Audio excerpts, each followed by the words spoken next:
Good evening, everyone. Welcome back to Beyond the Lane, episode 5. Hope everybody's keeping well and have had a good day. Joining me tonight, I've got Nige, my co-host. Nige, want to say hello? Well, mate, how's it going? That's quite a good little intro there. I'm impressed. Just a bit of fun. Stel, did you enjoy that? Yeah, I liked it. It's catchy. It reminds me of the 80s and 90s, actually. A Pink Floyd fan? No? I'm not against them. But just reminded me of good times. Anyway, good evening, everyone. Stel, good evening to you. Thank you so much for coming on. Massive thank you to you. How are you, man? Yeah, good. Got a lot of games coming up now. A lot more tests. European football, Carabao Cup, League. So will be interesting to see what happens now with squad rotation, how we perform against some teams that possibly might challenge us a bit more. But overall, look, I'm good. I'm always good. Despite being called negative and all these wonderful terms that our lovely fan base wants to call me, I live quite a good life, man. I can't complain.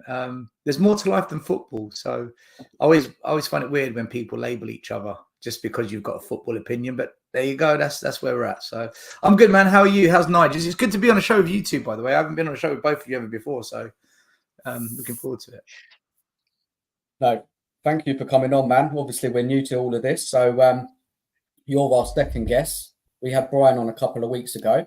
And it's a pleasure to have you on. And been really looking forward to this one. Yeah, we're going big. Yeah, going big early. Getting the big guests on. We can only go downhill from there. I wish. Just do the usual. Please subscribe, like, and share to all of us. Myself, Nige, Coys, Stel, Tottenham Away. Please get involved with your comments. Let's get who's in here today. Let's have a little look and see who's in here. So we have Mike in here. How you doing, Mike? Hope you're good. And we have Matty, who's always here. Big up, Matty. Hope you're good, man. And let's just get into it. Now, what I wanted to do today, and this is what I'm going to be doing, me and Nige. When we bring a guest on, we're going to ask him some questions, just to kind of, we just make it interesting. We're both new to YouTube, and we just thought it's a good idea just to get a little bit more information from our guests. And so, Stel, I hope you don't mind. I have some questions for you. When you're ready. Nothing too challenging, but look, when did it start, your YouTube journey, and how? Started, I think, January 2021. How did it start? It started when Poch was sacked. I was fuming. I hated it. I really hated it. And I remember saying to so many people, this is a massive, massive mistake. When we signed Mourinho, I said, okay, this guy will win us a trophy. So I got on board with it, but I wasn't happy that Poch never got to rebuild. And when the wheels began to come off with Mourinho and he never got to manage that cup final, I just lost the plot, man. I completely lost it. I said, right, I want this chairman gone. I hate him. I don't like him. He didn't back Poch. He's completely mugged off Mourinho and leave you out, Enoch out. And that's when I kind of joined that whole leave you out, Enoch out conversation. And I discovered YouTube and podcasts at that time because of lockdown, because what else was there to do? And there was a few channels, not many, and none of them would dare talk about Levy and Enoch. And I thought, what's going on? This isn't right. This doesn't make sense. And Brian Daigle, who I used to go to school with, who was your guest last time, out of the blue, he found me on Facebook because I was putting loads of Levy out, Enoch out stuff on Facebook. And he reached out to me. I was like, oh my God, Brian, how you doing? It's been a while. He was Levy out, Enoch out. And then we just got talking about starting a podcast. And I said, look, I wouldn't mind a friend joining. And Brian said, yeah, I've got a friend that I want to do it with as well, who lives with me in Canada, who's he's a Spurs fan and he's a sound engineer. He'd be good for the show. I said, oh, okay. And then I brought along a friend of mine called Cheyenne, who used to coach me, who got me into football coaching as well. And he wanted to do it. So the four of us started a podcast. And after about 2 or 3 months, we made a decision to go onto YouTube because that's kind of where it was going. Plus, AFTV was really big then, and they kind of set things rolling for other fans. And that was it. We went onto YouTube and started small. No one really listened to us. Then one day we got to 100 subscribers and we had a party because we got 100 subscribers. And people left the channel, people joined the channel. A Spurs community formed of loads of YouTubers and podcasters. Then it became saturated. Then there came along a bunch of people that just wanted to do it just for the sake of money and clout and subscribers. But we stayed consistent. I always stayed consistent. The reason we started it was because there wasn't a voice out there online saying, what about this board? What about this ownership? What about the decisions they make? How it impacts the club? And we've stayed solid to that. We've never, ever moved off of that. And I think that's why we've continued to grow and grow and grow and grow and grow, because we've built up, I believe, in my view, trust in remaining consistent. We don't flip-flop. We don't suddenly do videos, promoting Arsenal. We don't suddenly do videos just to fit in with the other YouTubers. We don't do videos just so we might get a gig on the Sky Sports. We don't do videos just so that people say, oh yeah, that's really positive what they say. It's really good. Yeah, you're true Tottenham till I die because you only say good things. No, we say it as it is, man. We've always been that way. And if people actually really listen to our channel, it's far from an echo chamber. Like last night, everyone was against me practically on the show, So people that call us an echo chamber, either they're deaf, dumb, or stupid, one of the three. And it's just continued to grow and grow. And we lost the channel. We had to start all over again because of some copyright issues. Okay, you live and learn. But we never gave up. We started all over again and we built it up, and now we're bigger than what we were before, and we continue to grow. I've never done it for the money. I've never done it for likes and subscribes. I've always done it because this fan base needs a platform where people say it as it is. Now you've got Sava, you've got the Hotspur Hood, you've got Mr. Box Office. Whether you agree with them or not, they say it as it is. And that is more and more what is needed in this fan base, because there's still far too many people that play it safe, far too many people petrified to have an honest conversation. None of them have got the cojones to debate or discuss me. They'll give you every excuse, every reason as to why they won't, every lie under the tree, because Stelios said that this person and that person and said this and that and whatnot. They're scared that people won't be friends with them. They're scared they won't get invited on another show if they dare have a conversation about something that they are concerned might make them look bad. It's all about how I look. I've never cared how I've looked, Dan. I've never cared how I've looked, Nige. I've always cared about, am I being true to myself and saying it as it is? So far, it's kind of done well. So that's how I started, and I think I've answered a lot more questions than just what we got into. But no, it's good. Really that's interesting.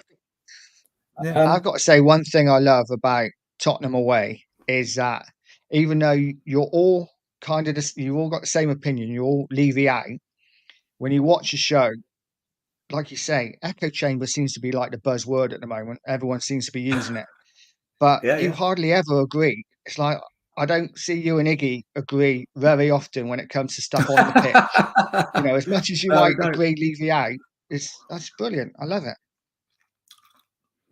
Yeah. Look, there are one or two people that aren't Levy out that come on, but you're right. They're spot on, Nige. We're all pretty much, we want the board gone, but we disagree on everything. Johnson, Solanke, Vicario, tactics, Ange, transfers. So, Yeah, I fully agree with what you just said. Yeah, you answered a lot there, Stel. Really interesting. Was there anybody who was doing YouTube at the time that you kind of inspired you, or did you just have confidence in yourself that you could do the YouTube, or where did you get your confidence from? I don't care, no, Dan. I don't give a shit what people think of me. I don't think it's confidence. I think it's just not having a fear of having an opinion in this world. I've always been like that, even as a teenager, as a young man in my 20s.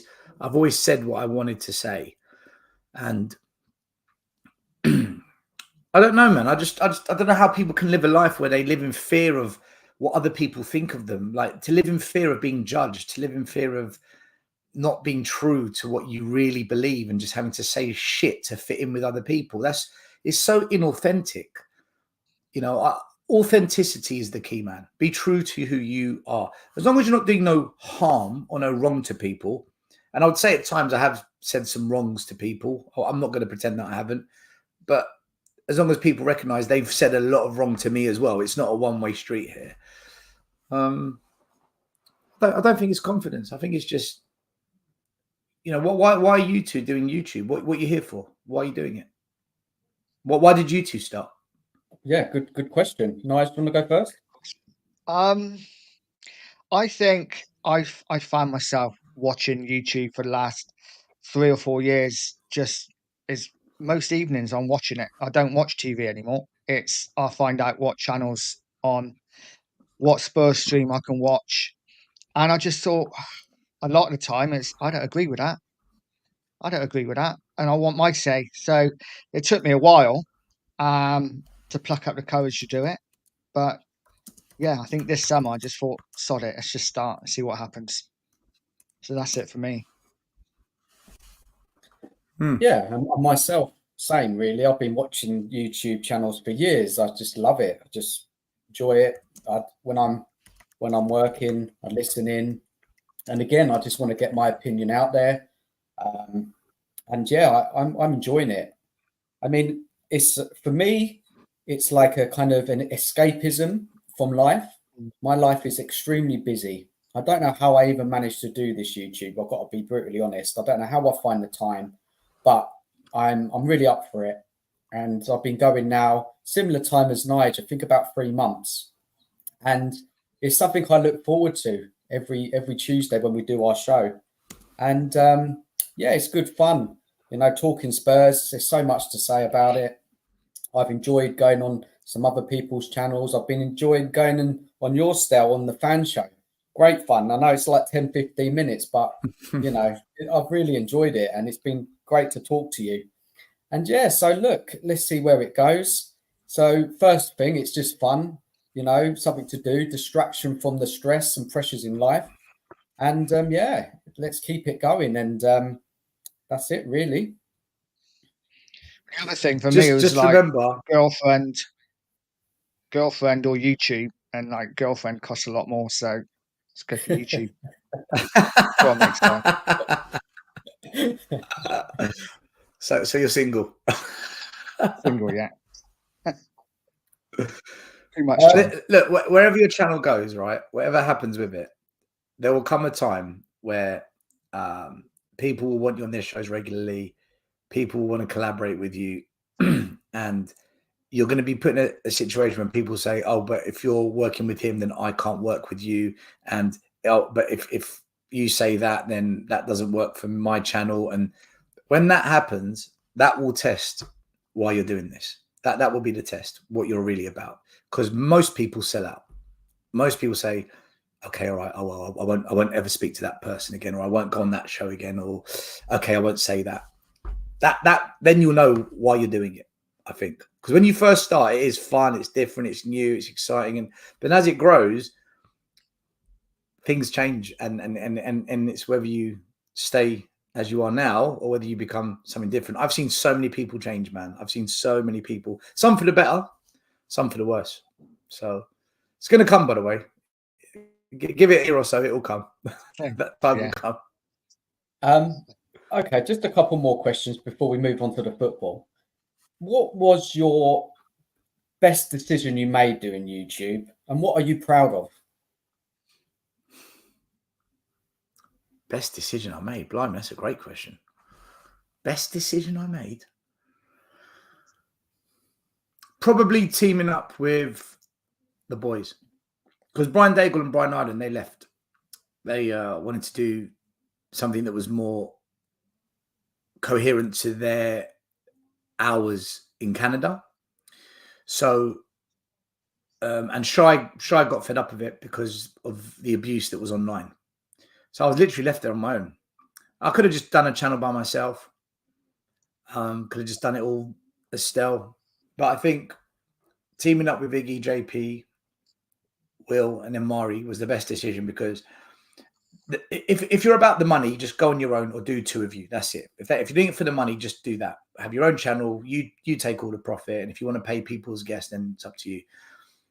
But if you're not about the money, having a team of people that's got each other's back and you can have banter with and just enjoy it, meet up with them on a match day and stuff like that, I think it's gold. So best decision was teaming up with the boys, no doubt. What was the other question, Dan? Yeah, so what is, you kind of answered it. It's like, what you're proud of.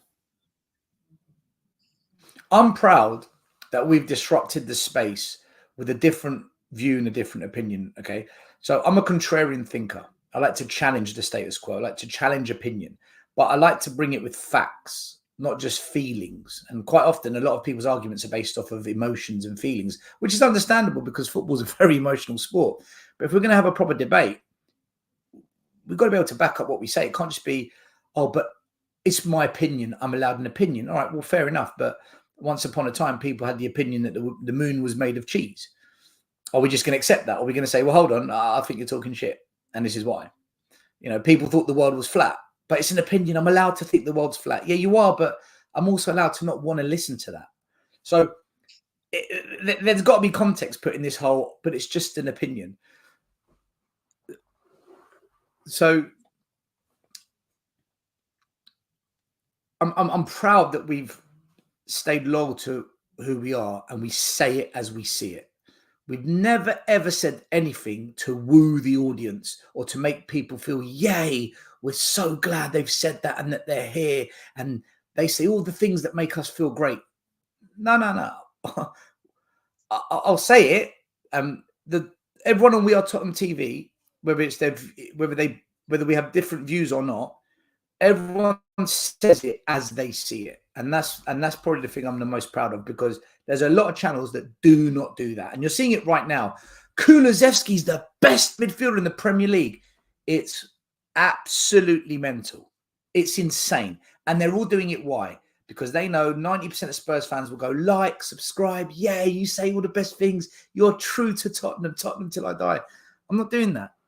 I'm not doing that. Because one graph says Kulusevski's the best at something, when there's 10 other graphs showing that actually he's not even in the top 10.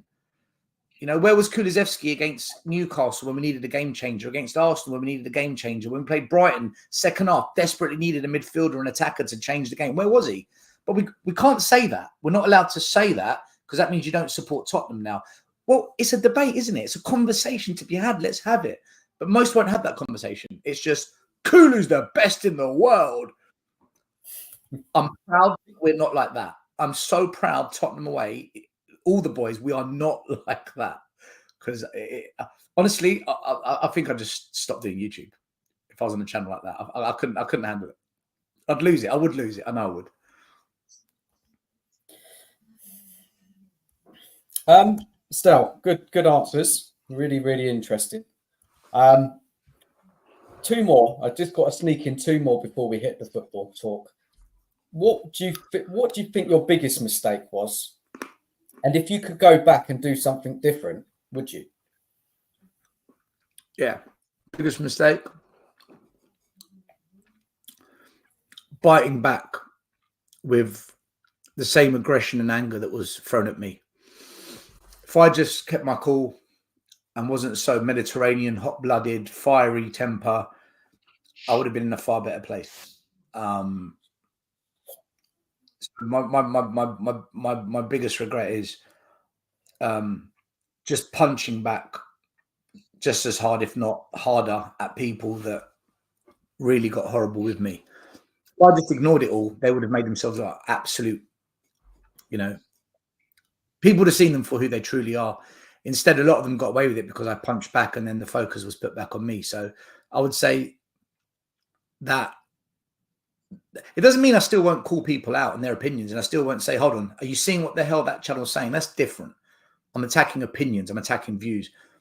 But when it got personal, I regret getting personal back, because then I've lowered my standards to theirs, and then I'm no different to them now.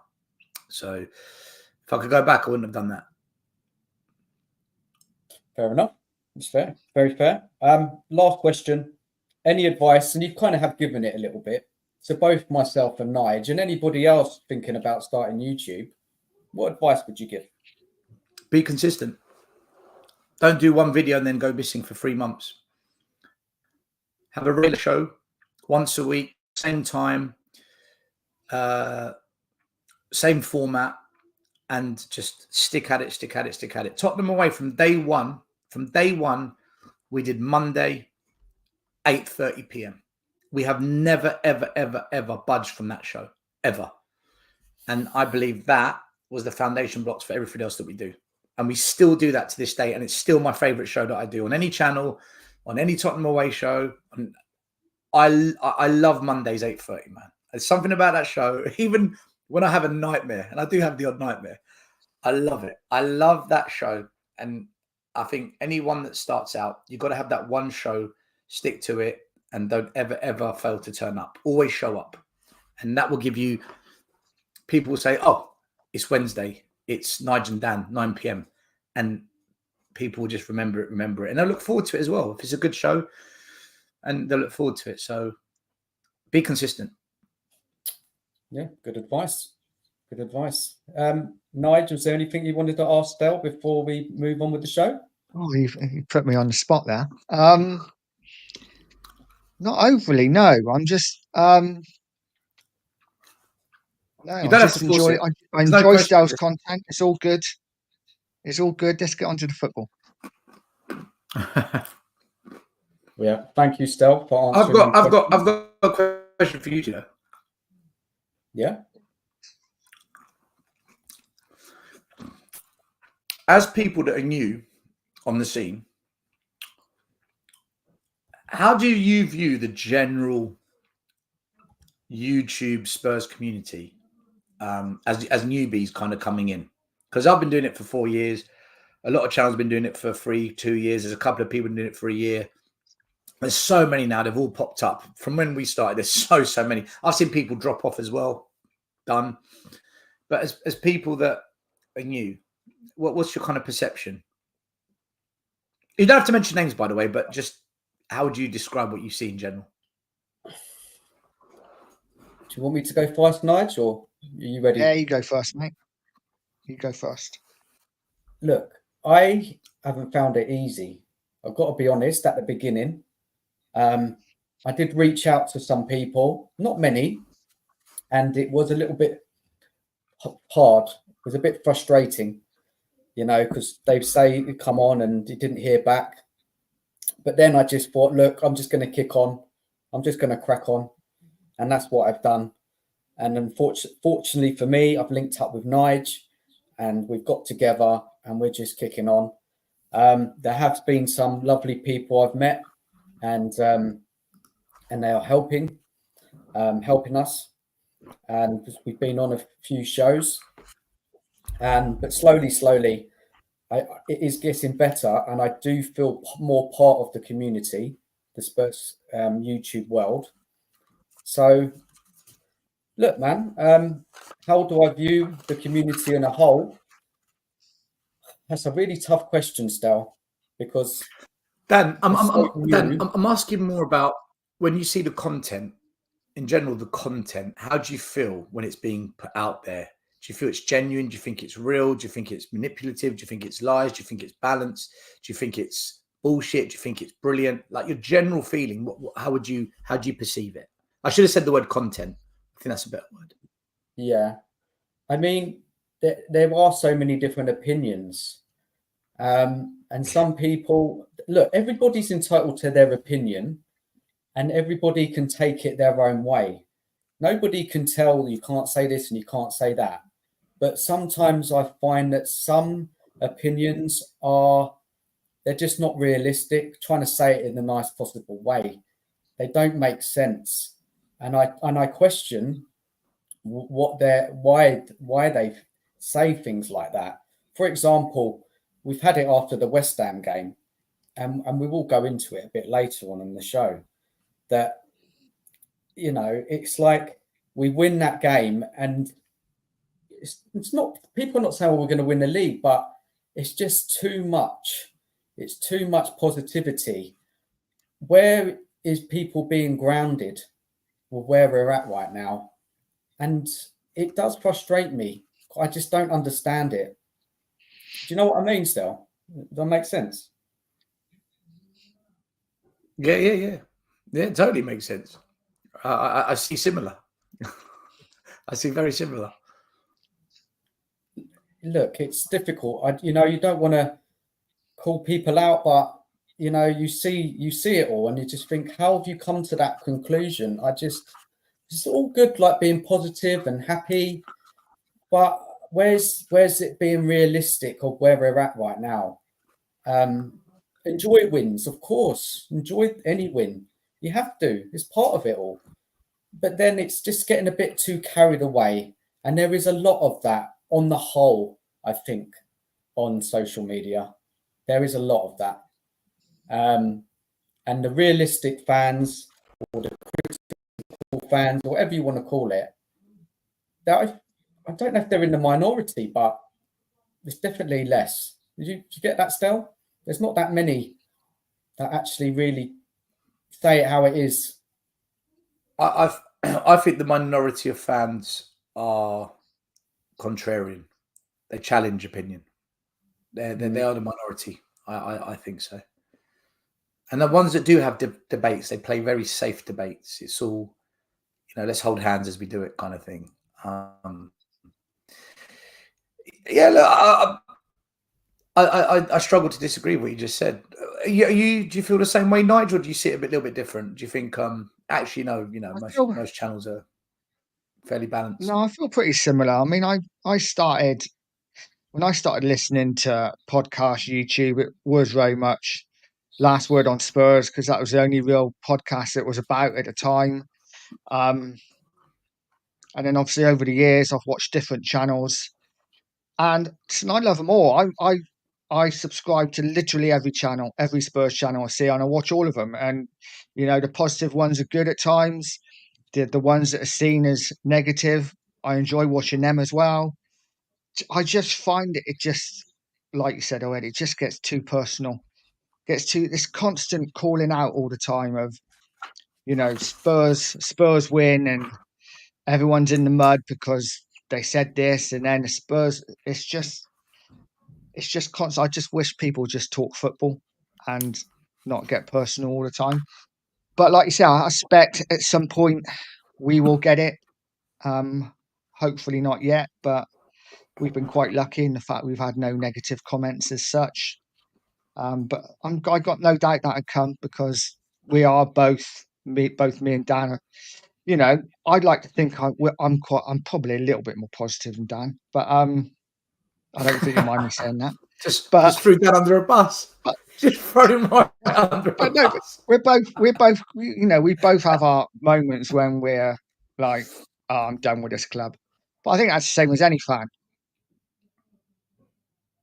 Yeah, that's fair play, mate. Dan's not talking to me now like this. No, it's good. It's good. So the show's over now after that, right? Yeah, that's it.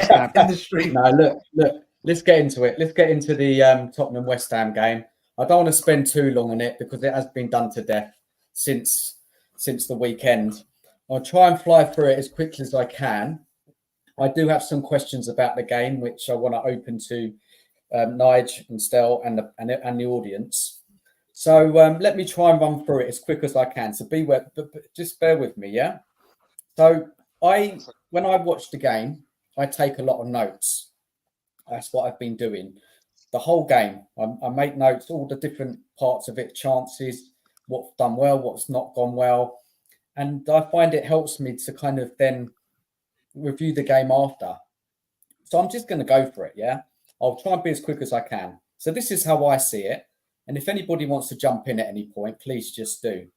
So this is how I saw the match against West Ham. Now, I felt West Ham set up well in that first half. I think their back four was tight. They were strong in the air. Their three midfielders sat back in front of the defence. And that didn't give Kulu and Maddison space to do what they needed. The ball kept on going out to the width, to Doggy and Porro. But anytime they got the crosses in, West Ham were defending well. I think we lacked a bit of intensity. We weren't moving the ball quick enough. That's what I saw. And then you have Johnson on the right, who can't take on his man. So when teams are playing in the low block, he can't take on his fullback and deliver. And Son as well, he had quite a tough first half against Wan-Bissaka. So as the first half proceeded, West Ham were pretty organised. Now, we had our first chance on 6 minutes when that Johnson had a half volley and tried to do a Van Basten. I mean, Stel, you were in the stadium. Did you see that? Yeah. Listen, fair play to him because he probably wouldn't try those things in previous periods at Spurs. So look, it was an audacious attempt. If he went into the back of the net, he would have been held as the new Kevin De Bruyne. But he didn't score. I don't think many players can score that goal, to be fair. So, but look, he gave it a go, man. You can't knock him. It was ambitious. Nice. Do you remember that chance? Yeah, I do. From the obviously watching it from the TV, it looked like it had gone in. Watching the replay, it wasn't as close as it first looked, but he called it well. The one thing I will say about Johnson is when he's shooting now, he is catching the ball well, whereas last season he seemed to be miscuing everything. So, listen, like Stel says, he's a player with confidence at the moment. So, he's trying things that he probably wouldn't normally try. And listen, it's all good. Now, there was a lot of corners, wasn't there, at the beginning? Corner after corner, a lot was wasted. But after about 10 minutes, West Ham created a chance. And it was a little bit all too easy, to be honest. It was all a bit too easy. And it was just a simple give and go by Bowen. And he crossed the ball in, Kuda shot straight at Vicario, and it was not a bad save. But that was the warning sign. It was just so easy for West Ham then, I thought. And it was kind of similar to like the Brighton match, when they got in on the right in that second half and scored those goals.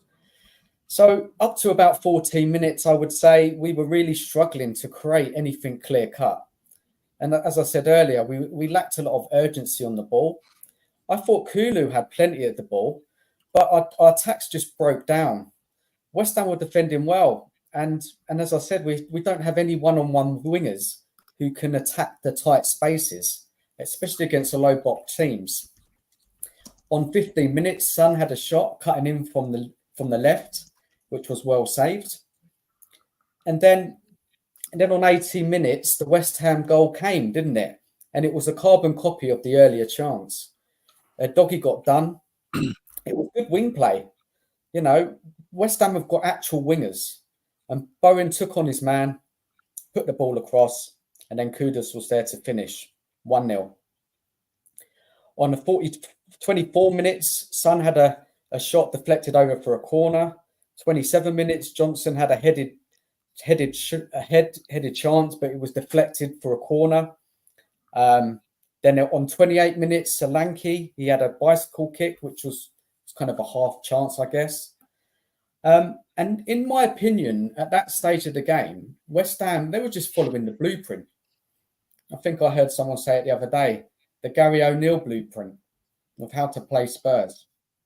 Sit back, keep it tight and play on the counter-attack. And that's where the game was going at that stage. Pedro Porro had a shot on 33 minutes, which was well saved by Areola. And then again, it was just a load of corners, but we didn't manage to take advantage of those corners. Now, when Spurs did score, West Ham, they had a bit of a problem because when they lost the ball in our half, and there was a quick counter-attack from Maddison's run, West Ham don't have a lot of pace in their team. So they really struggled in the transition. And it was a great one from Maddison. And then Kulu with the goal, which was quite a good finish, I thought. So, and then rest of that half, there was on 43 minutes, Porro had a shot wide. So I'm going to stop in a sec for you guys to get involved with that first half. So I was thinking at the end of that half, we needed to raise our intensity. We needed to do something different because it just wasn't working. And it was so easy at times for West Ham to kind of get through, like Brighton. And they're always going to be dangerous, I thought, in that match because of players like Bowen and Kudos. So, guys, what were your thoughts on that first half? I hope it was quite a detailed match report of that. So, guys, anybody who wants to comment?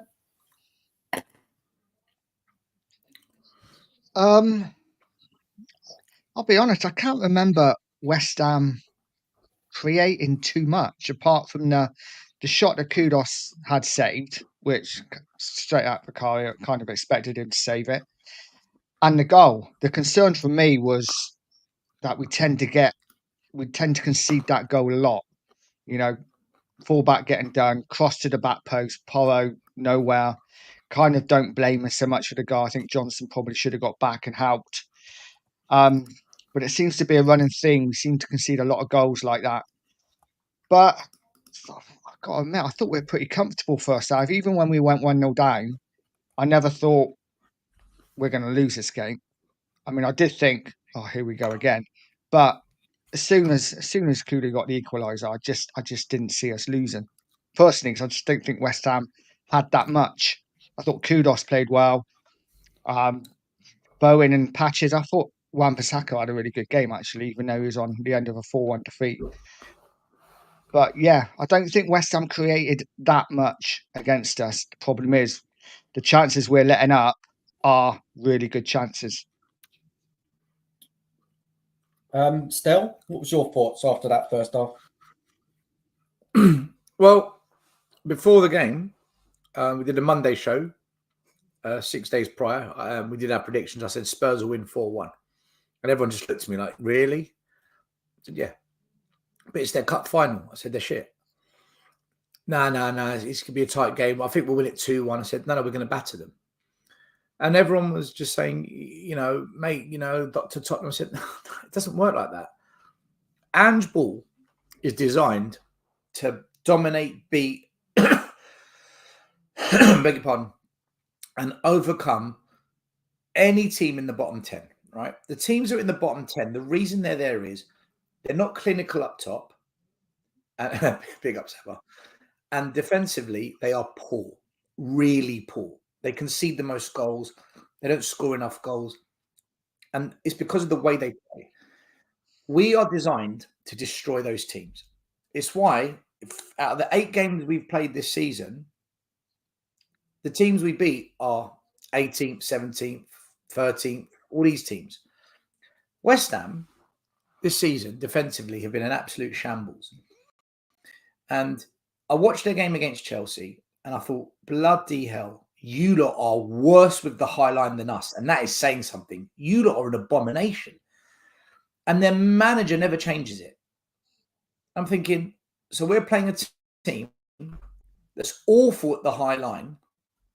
The manager doesn't change it ever. You're basically Spurs, but much worse. And we've got, in my opinion, we're set up perfectly to play teams like you. And I just felt at home we're going to destroy them. So I predicted 4-1. And I did another video before kickoff. At 1-1 at half time, I thought, right, West Ham are giving us a game, but we've been the better team. we've dominated possession. We've had more shots.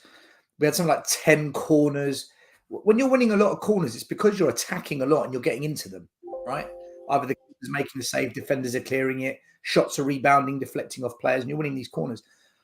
So when Kulu scored, that was coming. And the guy next to me said, well, yeah, 4-1, yeah. I told you we'll draw. I said, mate, we're going to win.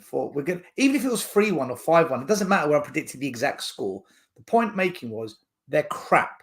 We will beat all the crap teams. We are perfectly set up to not worry about playing bottom 10 teams. We should never worry about playing these teams, guys. Be confident in Ange Ball for that. So at half time, I was just, yeah, we got this, man. And you could see it. You could see it was going to come. Did I think we'd score 3 goals in 10 minutes? No. I thought it'd take a bit more time. But West Ham proved why they're 15th in the league table. West Ham have proven why they got kicked out of the cup in the early stage. West Ham have proven that they're a mess. They're an absolute mess right now. So 1-1, I was only surprised that we weren't winning 2 or 3-1 at halftime. That's the only thing. To be fair, West Ham could have gone 2-0 up if Vicario didn't make that wonder save before they actually scored their goal. And there was a threat happening quite often down the Dogi's side. And nobody in the team thought, do you know what? Or the manager thought, let's double up on Kudus because he's running rings around us, Mohamed Kudus. Double up on him, put 2 players on him. So they were the only things that worried me. West Ham down the Dogi's side, and whenever Mohamed Kudus got on the ball, but they didn't do anything else. Antonio offered nothing really. Paqueta was even in the game. Defensively, they're a shit show. So, yeah, 1-1. I thought, okay, it was a fair result, but if Spurs went 2-1 up at half time, I would have thought that was fair as well. And I never feared us beating them at all after that. So, Stel, so you weren't impressed by West Ham's defending at all in that first half? Not at all, but look, when we push teams back, we're always going to struggle to unpick them if there's not much space behind. But if you look at the goals we scored, the space opened up. It's exactly what Brentford did last year when they came to our ground. Brentford were really difficult. We couldn't break them down. But then they slightly pushed up and left that space behind. It doesn't have to be from the halfway line. It could be from the goalie to halfway up to the halfway line. Give us that space and you're a bottom 10 team. We're going to pick you off. Because Son will score. Johnson might score. Maddison, Kulu have got goals in them. Our centre-backs aren't too bad at popping up with goals. Porro's got an ability to pull the trigger as well. So, yeah, I wasn't that impressed by their defending, Dan. I thought it was a matter of time because there's only so much pressure they were going to soak up. If this was one of the top 10 teams, I'd be worried at 1-1 because I know that their manager can adapt. I know their manager will change it. I know that they've got the players as well to hurt us if they get in behind. You know? Okay. So when that change happened, what were you thinking? When Maddison came off and Sarr came on? I thought nothing of it because I don't know if you guys know, but this weekend, do you know which midfielder created the most chances of any Premier League player this weekend? Was it Sarr? James Maddison. James Maddison came top in the Premier League of all games for most chances created, and he only played 45 minutes. Wow, that's an interesting stat. Yeah, but everyone's talking about Kulu, right?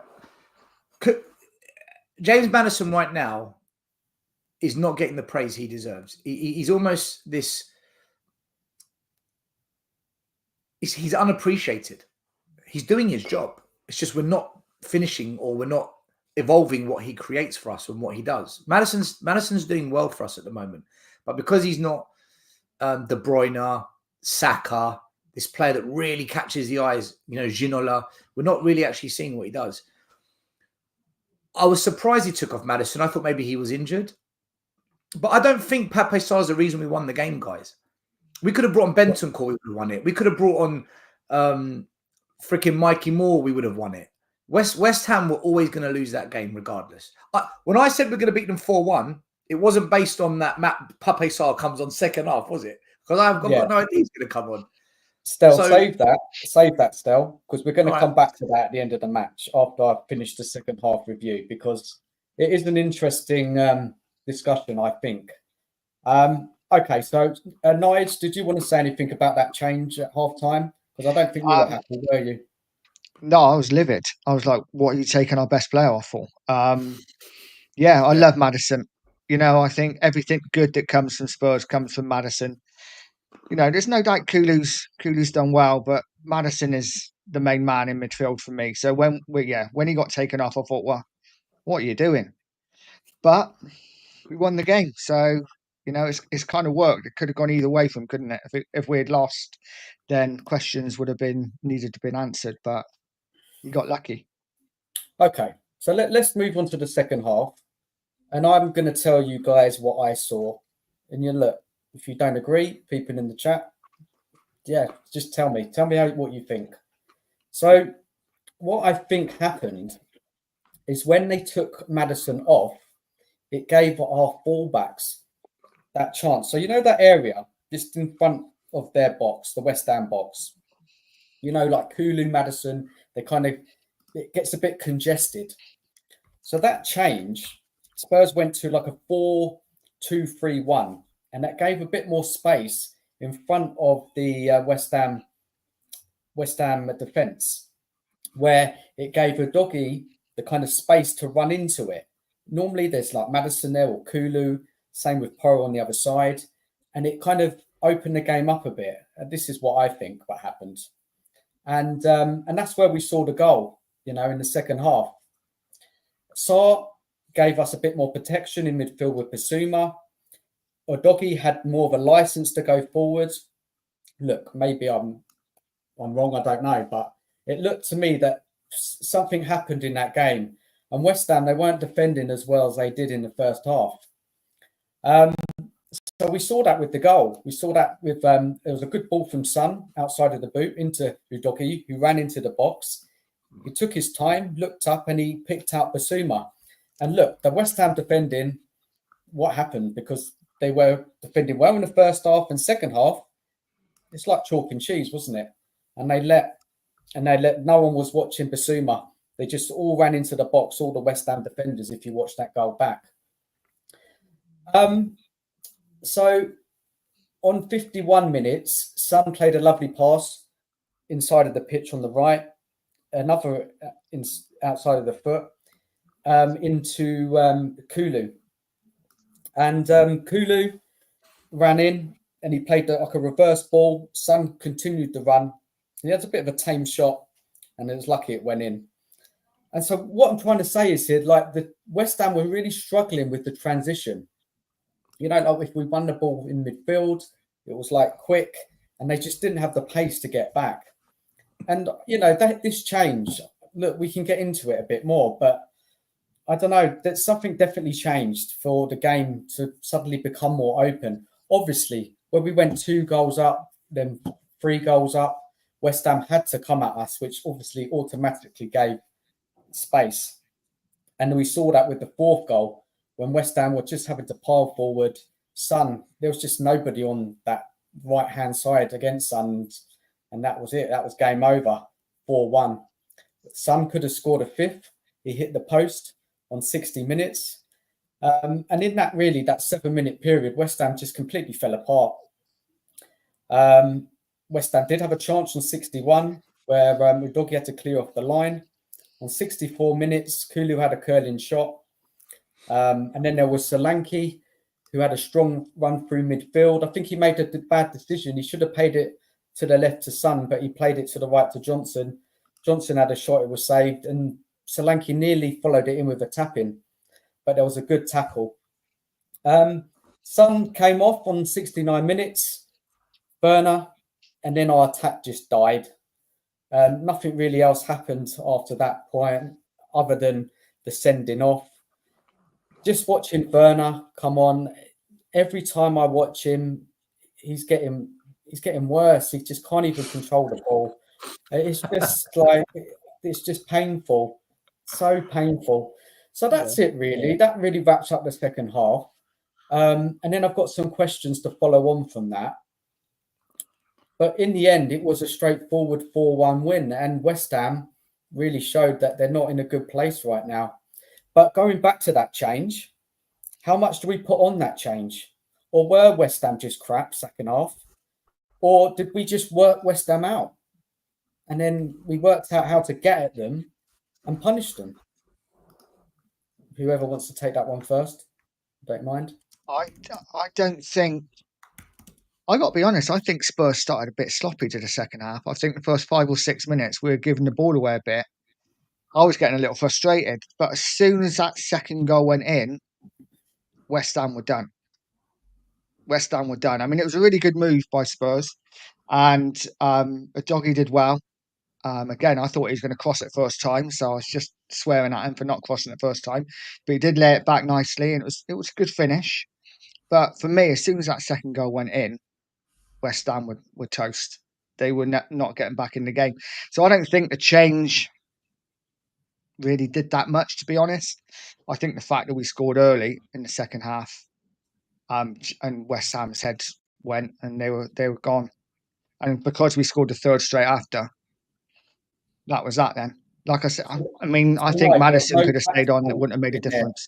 Nige, no tactical change made any difference. Is that what you think? You just think West Ham were just poor?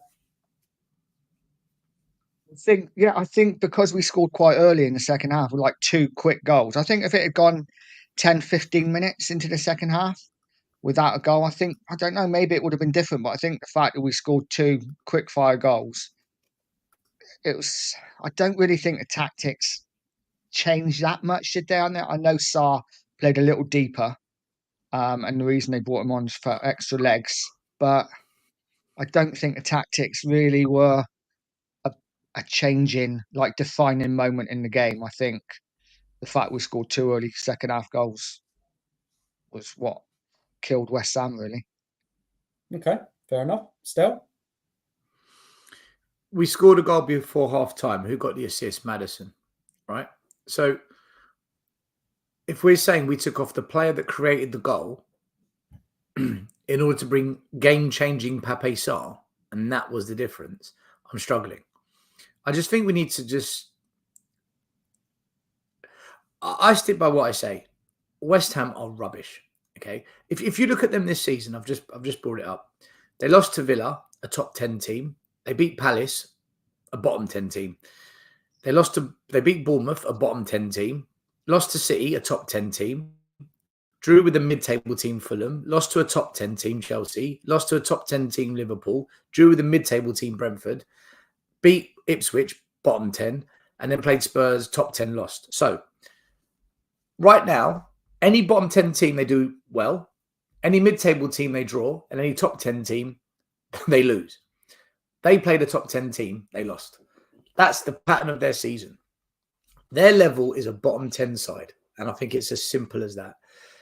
We can all say, oh, but the substitution was the reason and Ange, he's learning. And if he's learning, we wouldn't have got absolutely ripped to pieces by Brighton when we were 2-0 up if he's learning. Because he's had 14 months to learn. Where was the learning against Arsenal? Where was the learning against Newcastle? Where was the learning against the mighty Leicester City in the first game of the season? Where was the learning against Brighton? I don't think he's learning anything. I don't think that substitution made the difference. Like I said, if Bentancur came on, I think we still win it. If Maddison stayed on, I think we still win it. I think the fact he brought on Sarr is not the reason we won it. But I do agree, by having a player who is a bit more deeper, it does free up the fullbacks to have a bit more space. But let me ask this question. Would you rather we give more space to Maddison in the attacking third or more space to Udogie in the attacking third? No, simple, isn't it, Maddison? So that kind of pushes back on the argument that, oh, by taking off Maddison, it gives more space for Udogie to attack. I'd rather Maddison's got more space to attack. So there was no Ange masterclass for anybody, because that's what I've been hearing. Ange masterclass. If he did that against Liverpool, or against Chelsea or against Arsenal or against Newcastle, these teams, let's have a conversation about it.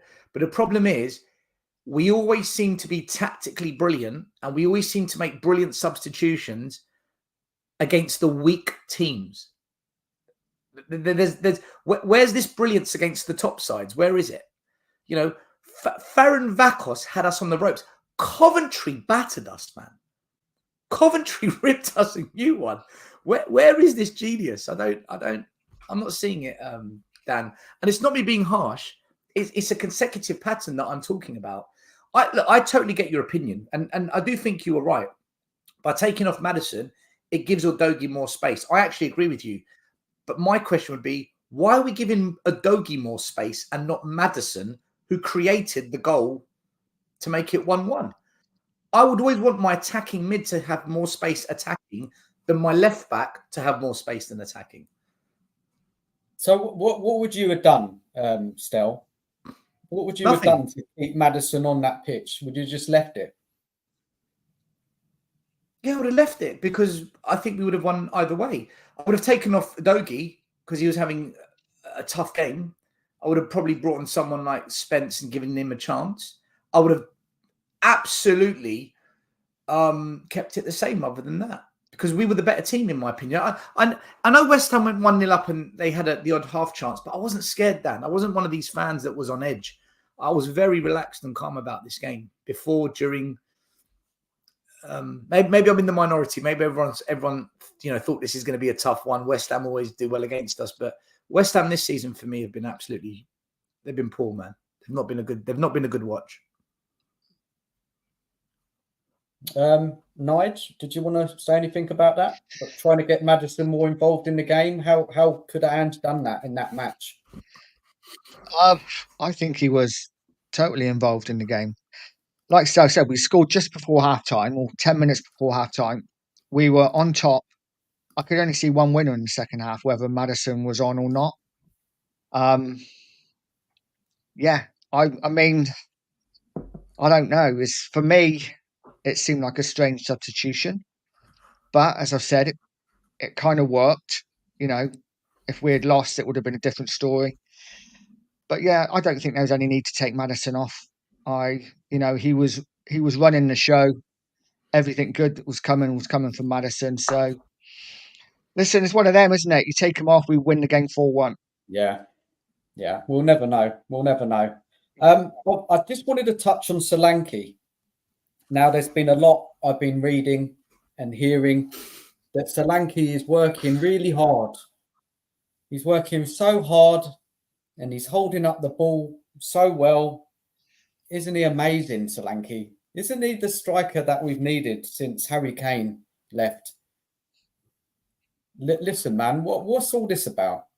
Why are people bigging him up so much? Because I think strikers, they should be scoring. And he's not doing great, is he? I think, 3 goals since he's come? What is the hype around Solanke? And then following on from that, where is it going wrong? Is Solanke just not as good as people think? Are we not creating the quality chances for Solanke? Look, Stel, do you want to go first on that one? Yeah, I do actually. I do, because I've got plenty to say on this. You know, when we had our chat earlier about channels and how I said that the one thing I'm proud of is we stayed consistent. We stayed true to who we are. Our fan base has flip-flopped on Solanke so much that I don't know whether we're coming or going, right? Last season, all I heard was we desperately need a striker. We need someone to get on the end of these crosses, get on the end of these chances, someone that can score goals. This is what I heard. We signed Solanke. You see, we fixed the problem. He got 19 goals at Bournemouth last year. He scores goals. So it's all about goals, goals, goals. We need a striker to score goals. Solanke scored 19 goals. So we bring in a player that scores goals. That's why he came here. That's what fans said. That's what the journalists said. Now, he gets injured. We lose to Newcastle, and there's this infamous moment where Brennan Johnson puts a ball across the goal, but no one's to get on the end of it. No one's there, and everyone's circled Heung-min Son. Look at Son. He didn't make the run to put that ball in the back of the net. He's not a striker. If Solanke was there, he would score. Okay. So it's all about goals now and scoring. Solanke's fit. Where are the goals? Where are all these goals? Why is he not scoring? Because this is what I was told last year when we signed him and when he got injured. Goals, goals, goals. So what have they done now? They've flopped. But look at his hold-up play. Look at the way he links it up. His pressing is brilliant. What a quality player. Hold on a minute. Hold on. You never told me last season we need a player that can press, hold up the ball, link up the play. You never told me when we signed him, he scored. No, hold on. He had 19 good presses. He had 19 good hold-up plays. You told me he scored 19 goals. And when he got injured and we didn't score against Newcastle, you never said to me, oh, if only we had a player against Newcastle that could press better. If only we had a player that could link up the play better. You told me that if Solanke was playing instead of Son, we beat Newcastle because he scores the goal. Where are the goals? Don't change your argument and start talking about pressing, link-up play. It's an absolute con that this fan base and the journalists are peddling. They've backtracked on everything they've said, and now it's about, but the Ange system, Ange ball isn't about a striker that can score goals. So what is a striker doing at the club? Heung-min Son, who's no longer the club striker, has scored more than Solanke in the league. But Solanke's missed 3 games. So has Son. So has Heung-min Son. Solanke is another one we overhyped to oblivion because if we don't support Tottenham. He's an average striker. He's always been an average striker. He'll always be an average striker. He's a tap-in merchant. At Bournemouth, he scored quite a few goals because Bournemouth played a completely different way to us with a different system and a different formation. Look, do I think he's good at pressing? Absolutely. Do I think he's brilliant at holding up the ball and linking up the play? I think he's average. I watched him against West Ham. He takes too long to make a decision to release the ball.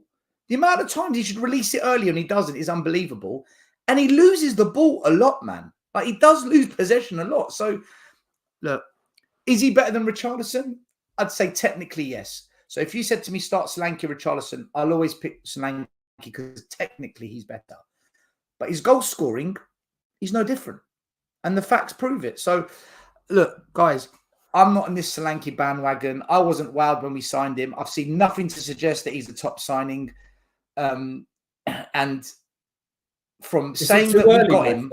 Is it too early to judge? Do we need to at least wait until Christmas or in the next second part of the season? If it's too early to judge, Dan, if it's too early to judge, then I want all these fans that told me and all these journalists and all these YouTubers that said he scored 19 goals last season, he's a goal scorer. If he played against Newcastle, he would score. Wait till he comes back. I want all of them to stick to what they said and say what you said. Let's wait till Christmas and look at his goal scoring. But they haven't. They've jumped ship. They've panicked because they realised that they talked waffle. And now they're saying, but look at his all-round game, his link-up play, his pressing, the way he holds it up.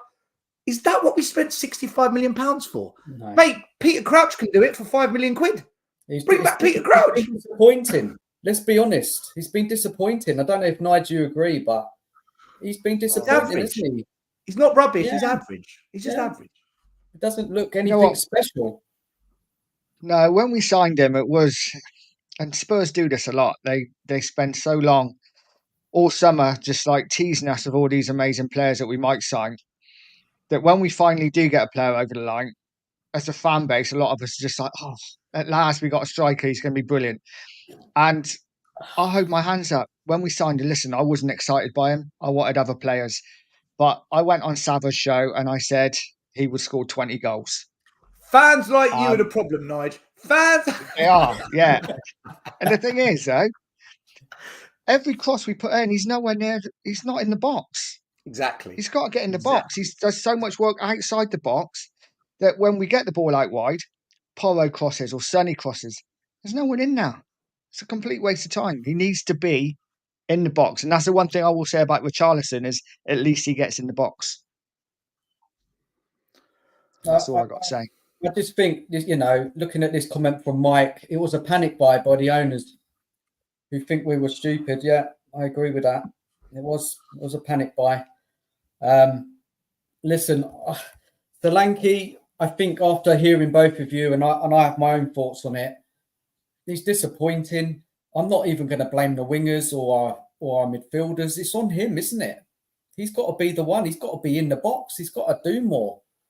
When he's not doing anything really other than hold the ball up and work hard. And that's not going to get us anywhere this season. So the people who have put the compilation videos online of his hold-up play and his hard work, please, can you just take it down? It's embarrassing. Take it down, please. Dan are chucking other YouTubers. Listen, do you know what, right? It's just like Kulu. Where was he against Arsenal, Solanke? Where was he against Brighton, Solanke? Where was he in these games, right? When it matters, because you know what? Harry Kane scores the winner in these games. Harry Kane scores the winner in these games. I'm not saying we can sign a Harry Kane, but are you telling me we can't go all out and try and buy someone like Gyökeres from Sporting Lisbon? We can't try and bring him in. Osimhen went to Galatasaray. Are you telling me we couldn't get him in for a year until we figure out what we're going to do up front?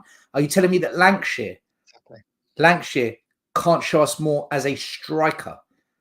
I struggle to believe it. And I'm not against Solanke. I don't think he's rubbish. I just don't think he's quality. What a performance. If you go on SofaScore and look at the scores for every player at Spurs against West Ham, the average team score was 7.15. Solanke got 6.6, the lowest of any Spurs player. But if you go on Twitter and on YouTube, he had a blinder. Oh, it was amazing, Solanke. What a signing. I don't get it. I just, even Shine, who I spoke about earlier, Shine's a better coach than me. Shine as well. He played football. He should have become pro. They wanted to sign him pro. He played England schoolboy. He was such a good player. He said to me, Solanke, he loses possession of the ball all the time. He's too slow to make a decision. And when you watch it, it's true. So I'm not here to slag him off and say he's shit, because I don't think he's shit. I've told you guys I'd have him over Richarlison, although Nige made a good point. Richarlison does get in the box in those positions. So maybe, that's a good argument. That's a good debate to have. But I think technically he's better. And that's probably better for the Ange system, technical players. But as a goal scorer, just goals, he missed 2 chances against Leicester. He missed a sitter against Brentford. The goal he scored against Man United was Romero's goal, really, but he's just stolen it off him on the line and just put it over the line. And the other goal he scored was a tap-in from 2 yards. So he's not Berbatov, Sheringham, Klinsmann, Son, Kane, Teddy Sheringham, Lineker. He's not. When you look at all the strikers we've had before us that actually pushed us on, he's nowhere near that level, in my opinion. It's so depressing when you think of the strikers that we've had over the years, that we can't get one even close to them now. Okay. Yeah. Before we go on to Kulu, because I think we just need to talk about him a little bit more. Was there anybody in that Spurs team on Saturday who stood out for you? Any standout performers? Because we haven't discussed that. Nige, do you take this one first? Any standout performers for you? Kulu apart. No, I just think it was just a good team performance. I wouldn't say anyone really stood out. Obviously, Kulu took his goal well. He had a hand in Sonny's goal. So you'd have to say Kulu was probably the best Spurs player on the pitch. But I don't think anyone was absolutely outstanding. I don't think anyone was awful. I just think it was a good, solid team performance. Okay. And Stel? I thought Basuma had a good game. I thought Kulusevski was our man of the match. I thought Maddison actually had a good game first half. Like I said, he created the most amount of chances of any midfielder in the Premier League this weekend, and he only played 45 minutes. So Maddison clearly had a good game. His job is to create, and he did. And I also thought Son had a good game.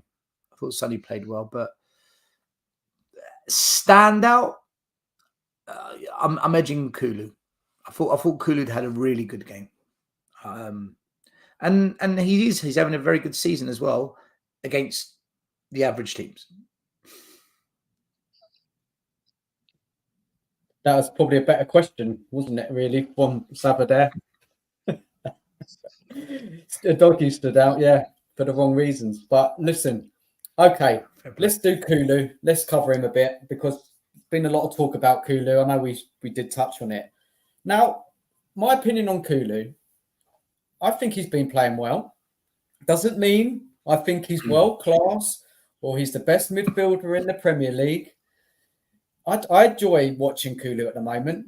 Yeah, he doesn't always score or assist, but he's getting on the ball. He's trying to make things happen. So it's better. It's better for me. Now, everybody getting carried away, which was, what was it today, Stel and Nige? He's the best midfielder in the what? In Europe, is it? Is that what in the Premier League? In the Premier League and Europe as well? Are they saying that, or are they saying the world? Or not? They didn't go that far. I think it's the galaxy: Saturn, Mercury, Venus, Jupiter, the universe, everything. He's intergalactic superstar. Yeah. Okay. So yeah, people are really getting overhyped about him, and there's this chart, and I've seen it a lot today where he's out here. Yeah, you see the one where all the players are midfield players, but he's up in the corner. You know this one, guys? He's like far away in the galaxy somewhere. It's on data MB on Twitter. Does it make sense at all to anyone? Like, what even does that mean? It's like if he was scoring like 2-3 goals a game and he was assisting 2 or 3 times a match or pulling out some real super performances, but he's not, is he? How many goals has he got this season? Does anyone know? 1 or 2, maybe? Couple, I think, isn't he? He's got a couple, yeah. I think it's looking at things like it's looking at key passes, the most amount of accelerations, because acceleration is something we should all be looking at. Most progressive runs, whether the run is effective or not, it's a progressive run. Most dribbles, that's a good one. That's actually, I mean that. Most deep completions. You should only judge it if it's a deep completion. And most offensive duels. So it's cherry-picked stats. Let's pick the onesies first, whether they mean anything or not. Round it up, and Kulu comes top. But here's the thing. That same account that does the data also, the next day, put out a tweet saying the highest performing midfielders in the Premier League so far this season. Top is Gravenberch, then it's Caicedo at Chelsea, then it's Bruno Guimaraes, then it's James Maddison, and then it's Kovacic at Man City. And if you look at the top 15, Kulu's not in there. So the same account that put that graph that you spoke about of Kulu up there, the next day put a whole load of new data, and Kulu's not even in it. So I question this account, what kind of message it's sending out. It shows us one set of data that says Kulu's the best in the world, and the next day, lots of other data that says, well, Kulu's not even in the top 15. Look, I think we watch football with our eyes, and we use the data to back up what we see, and the data backs up what I see. Kulu, where was he second half against Newcastle? Where was he second half? In fact, 90 minutes against Arsenal. Where was he second half against Brighton when we desperately need someone to get control of the game, boss it, create, be the game changer? He went missing. He always goes missing unless it's Man City or the occasional game against some other top 10 side. Kulu, so still, you're not having it. He's not playing well at all for you. No, he is. I think no, far from it. When Kulu first came to Spurs, I thought we found a gem. Like, wow, Juventus have really fucked up here. And since then, he fell off a cliff. I think by moving him back into the middle and the way that we play football, we're seeing the old Kulu come back, which was a good player. I think Kulu is a good football player. However, like a lot of players at Spurs, what happens to you when the pressure's on? When we're under the cosh against a team that's got a manager that tactically switches it on us, and against a team that's got some good players that can cause us damage. What happens to you then, Kulu? Because the reason Messi's the best player in the world, the reason Ronaldo was the best player in the world, Zidane, De Bruyne, all these players, is because in those big games, those big moments, they step up and they deliver. And that's why they're the greatest. The best players deliver. Kulu doesn't deliver in those games, man. Johnson doesn't really deliver in those games. Bentancur goes missing in a lot of those games. Basuma goes missing in those games. It's not just Kulu. There's a lot of players at Spurs like that. But what we do is, because he's brilliant against the West Hams and comes on against Coventry, the mighty Coventry, and turns the game, and he puts in a stellar performance against the Carabags, the Ferencvároses, and the Brentfords, we overhype him, we overpraise him, we put him on this pedestal. Like I said, we hype players to oblivion that they're the best thing ever, but we don't apply the context. Okay, so why didn't you do it against Newcastle? Why didn't you do it against Arsenal? Why didn't you do it against Brighton? What happened in those games? Oh shit, they've got good managers and good players. That's what happened. So unless Kulu starts showing it in those games, I'm just going to say Kulu is a good player. He's having a good season. And that's it. I leave it there, Dan. This best in the league, best in Europe, best in the Premier. It's mental, man. We do this as Spurs fans. As soon as we win a game, we've got to find 2 or 3 players that are now Ballon d'Ors. Again, it's more stuff what needs to be taken down. Taken down. It's giving people false hope, isn't it? It really is. We need to challenge it. People are getting on the bandwagon. We need to challenge it. That's all. We need to question it. We need to have a debate. Because I would like to hear the people that make those videos. What's your response to what I've just said? I want to hear the response to what I've just said. And that's what they're afraid of. Like, oh shit. Now what do I do? Because I've just said that Kulu is the best in the Premier League. What do I say now? You know? So guys, I think this is naturally going to move on now to... He's a good player, though. And he's a good player. I want to stress that. I think he's a good player. No, I think he's a good player. But it's just this overhyping nonsense. That's the issue here. And as we said earlier, there are certain people talking out saying him, he is the best midfielder in the Premier League at the moment. And it's not true. It's not true. You shouldn't be saying things like that. It's even bringing it up as a discussion point. There's nothing to back it up. So, look, let's move on to the general feeling of how fans are feeling after that West Ham game. Now, myself, I'm very grounded. That West Ham win doesn't tell me anything. Doesn't tell me anything. We should be beating West Ham. We beat them. We've done the job, and now we move on. Now, yes, I was happy, of course. Yeah, it was great to beat West Ham, but what I am seeing and hearing, people are getting carried away again. And it's been really winding me up the last few days. I'm seeing all sorts of stuff. We've already discussed it. Solanke, Kulu, second best XG. Can't you see what Ange is cooking? Can't you get behind this guy? It's just people are just hoping and feeling that they're seeing something there, which I can't see it. Many people can't see it. What are they seeing for this? Ange is suddenly going to, make us challenge for anything this season, especially the league-wise.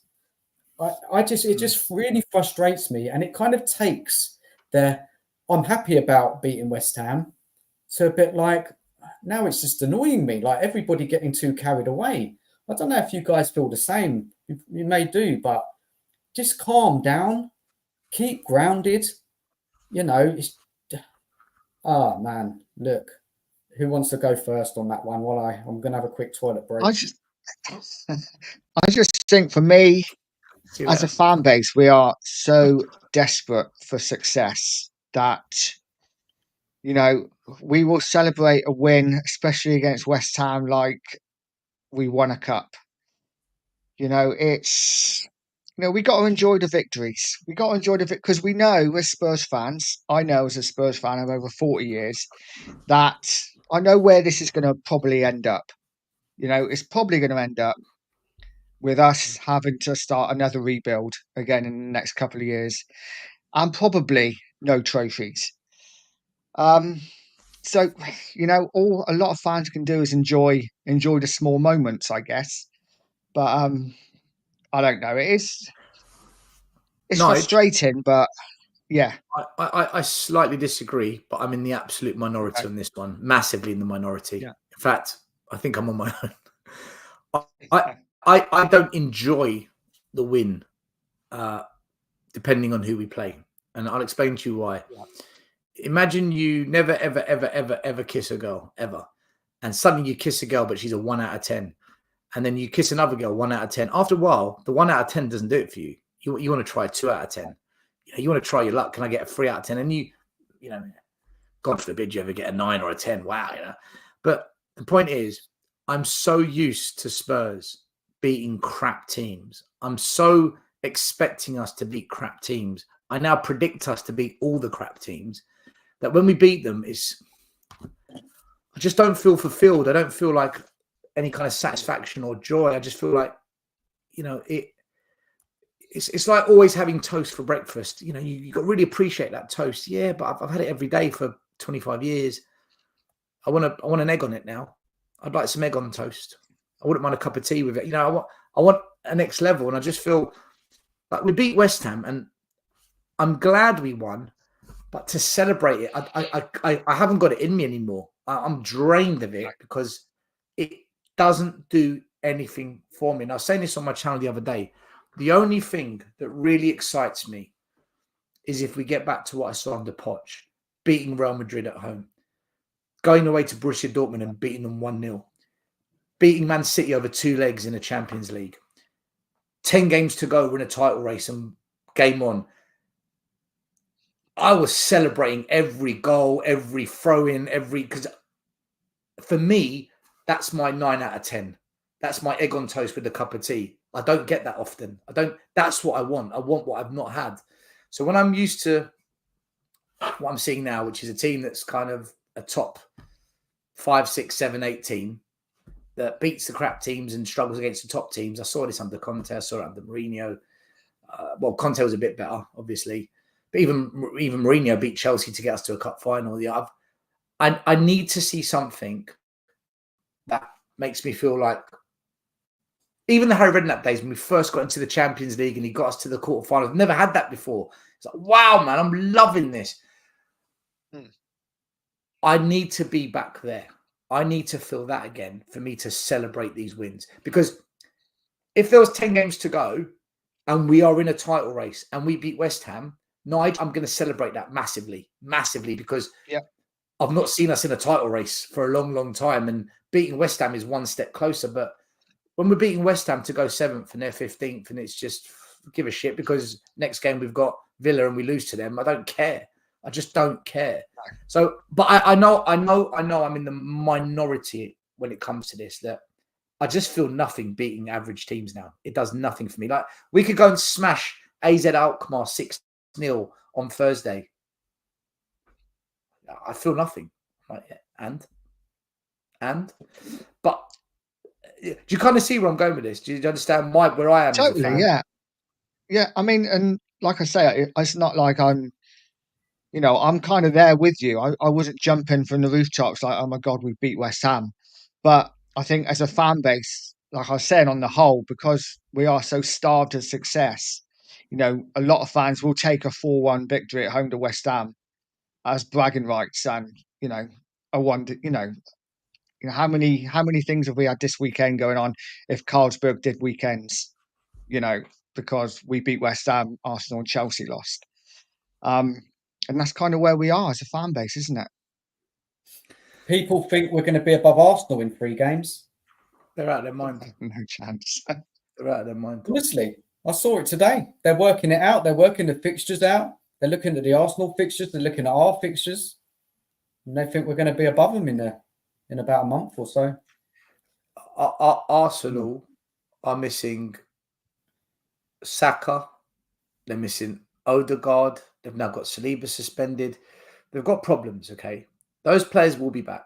And when they're back, they'll end up first, second or third come end of May. We've got no one missing. We've got a full strength squad. We will be very fortunate if we get top 4 come end of season. Very fortunate. So, you know, I want to be wrong on this. I'd love to be wrong. I want to be proven wrong because it means that I've got that team that I'm craving for, that Poch type, you know, the Harry Redknapp days. We've got that back. But right now, I don't think we've got it back. I don't think we've got it back at all. I think we're just good against shit teams and we're clueless against good teams. Yeah. Yeah. So let's move on to the AZ Alkmaar game on Thursday. I mean, I've been having a look at them. It should be pretty straightforward. I think they've lost 3 out of the last 5. They've been losing in the league. They lost in the Europa League against Bilbao, I think. Is that right?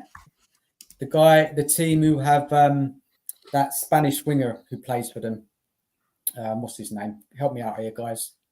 Is it Nico Jackson? Nico, yeah. And yeah, he's brilliant. He's brilliant. Yeah, he's superb. He is. And they completely battered AK Alkmaar. We shouldn't have any issue playing them on Thursday. I heard today that Andrew's going to make 9 changes. How do people feel about that?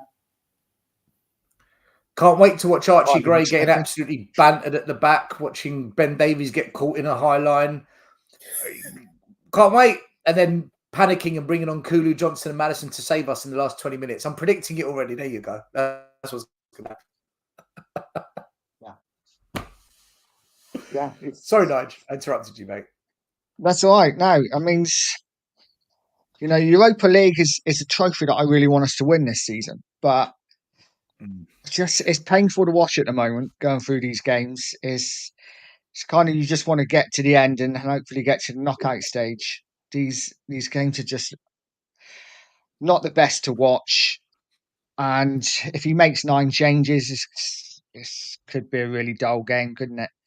But I expect us to win. I still expect us to win the game. Doesn't Troy Parrott play for him? Yeah, he does. He scored a hat-trick the other week. He will come up with his customary goal. He's doing all right there, you know, Parrott. He's doing all right. He could cause us a few issues. I love this. Dan, there's a comment here from Spurs Crusade at 2 minutes past 9. Could you bring it up? Because I'd like to reply to him because he's mentioned my name. So I said that Saka, Odegaard, and Saliba are out now. But when they're back, you know they'll be in a title race. And his response is, last season we had our best players out. Come on, Stel. Okay. And when they all came back, what happened? Well, we didn't get any better, did we? Absolutely ripped. We bottled top 4. Beaten at Chelsea 2-0 away. Beaten by Liverpool. Beaten by City. We lost to Arsenal. We go on this run of horrid games where the wheels just came like 5 out of 6 or something. That's with our best players back. So Spurs Crusade, come on. Yeah. Look, what we've said, it should be straightforward. Really, is anybody seriously worried of not winning that game, or is it? It should be quite comfortable, right? That's what side we played, didn't it? Huh? Even if we play our second string, or Dan, do you know what it is? Dan, do you know what it is? Right, against Karabag, it's clear to me our B team is shit. They're absolutely pants. But the opposition is that bad, we get away with it. Against Karabag, if they just had one finisher, we were in big, big trouble. If they just had one player that could finish. Against Ferencváros, they had us on the ropes. And again, if they had one finisher, I suspect AZ Alkmaar, a Dutch side, have got 1 or 2 players that can finish. Right? I'm not saying they're going to beat us, but if it's another one of those dog shit European games where we just look all over the shop and we just look disjointed, they could sting us. Because at some point, one of these teams is going to sting us. You can see it coming. Coventry showed us. Karabag showed us. Ferencváros showed us. You can feel something's coming. One of these teams are going to say, there you go. That's what the other lot should have done to you. it could be this team. Or we do what we've done in the other games and a nervy win. We get over the line, but it's a little bit nervous. So the concern is the second string team playing, isn't it, Stel? That's what you're kind of referring to. If we played the first team, it would be very comfortable. But if we're going to have a mixed team, that there's always a risk that we could draw, lose. Who knows? It's a bit unpredictable. We'll see, won't we? And we'll see if not Ange makes them 9 changes and see what sort of team he puts out, because that's quite a lot, isn't it? 9 changes. I mean, I don't know what it will look like. It'll be a bit of a mess. Mate, look, I'll be honest with you, guys. I think we're going to finish in the top 8 of the league table in Europe, and we will go through automatically. I don't think we're going to end up in any kind of playoff. If that is in threat, if that is under threat, Ange can always play the first team and just get it all sorted out if need be. If there's, for example, 2 games to go, we have to win them both. He can just play the starting 11 and get us through. If he's a smart enough manager, he'll do that. If that was to happen. So right now, I want to see Archie Gray play. I want to see Bergvall play. I want Lancashire. I want more. I want these kids playing so we can actually come to some kind of decision as a fan base as to are they good or not. Because at the moment, we're split on Archie Gray, left, right and centre. Some fans say he doesn't play in his correct position. Then we have this big argument about that. Then we ask, what was the point of signing him?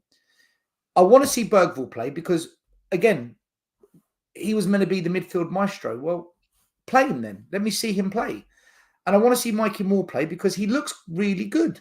He looks like someone that should be playing ahead of Werner. He's given us that impression, but it's not happening. So let him play. Let him light up the stage and fight his way into that starting 11 so Werner doesn't bloody play for us anymore. And I want to see Lancashire. I want to see these youngsters given a chance. So whilst now we're in that safety zone of we can afford to lose a couple in Europe but still get into that top 8 at the end, play them. Play these kids so we can put these arguments to bed once and for all as a fan base, rather than just saying they're generational, they're superstars. Well, let's see it. And this is a great chance for them to show us what they're really about. That's all I want to see, at this stage. In the next couple of games, I just want to see these youngsters because Ange never gave them a chance against West Ham. When 30 minutes to go, he brings on bloody Werner instead of Moore. He brings on Bentancur instead of Bergvall. Like, why? Why? That was the perfect time to give them Premier League minutes. The game was done. Educate them, school them, let them learn. So I hope I hope he gives them 90 minutes and we get to see what they're really about. Because at the moment, guys, I've got no fucking idea whether Archie Gray's good, shit, brilliant, and the same applies for Bergvall. I've got no idea. I think Mikey Moore's really good. But again, I need to see it. And these arguments as Spurs fans need to stop with these youngsters. But we're only going to ever stop if they play regular minutes so we can make a decision.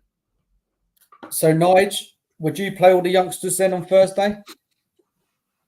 Yeah, I'd definitely play Mikey Moore, definitely play Lancashire.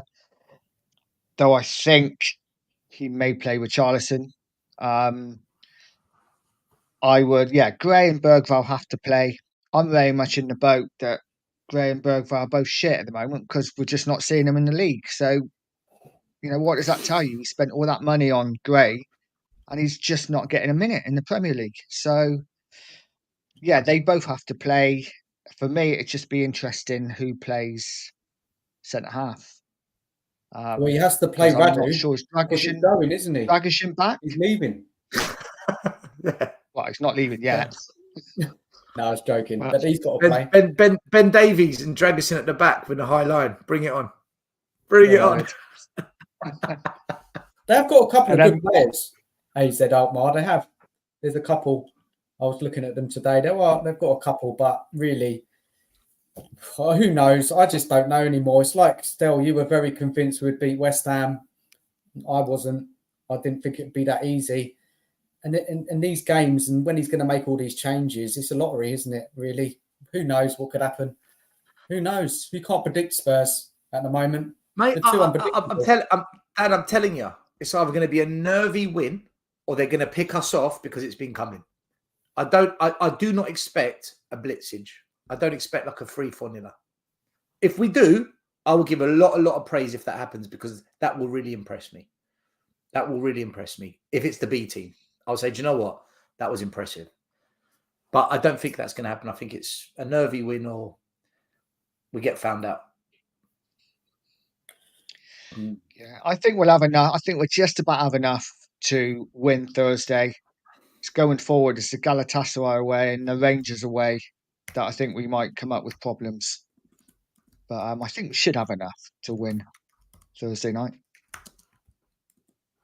All right, let's move on to the Crystal Palace game. What are people's thoughts on Palace this season? What's going wrong for them? They are they're awful at the moment, aren't they? Yeah, I don't know.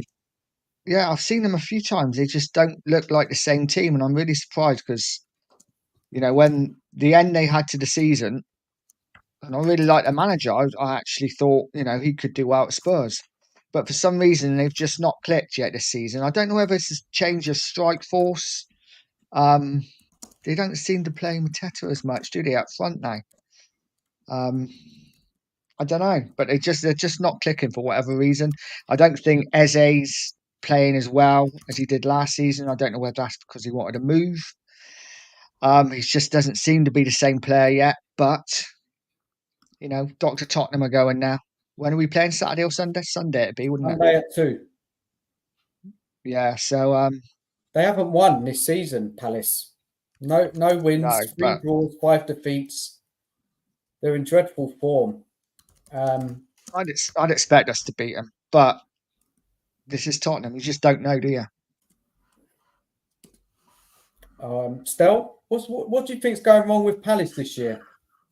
I think losing Anderson was quite big for them at the back. It's not an excuse, but I think that was big. I also think Elise was their best player.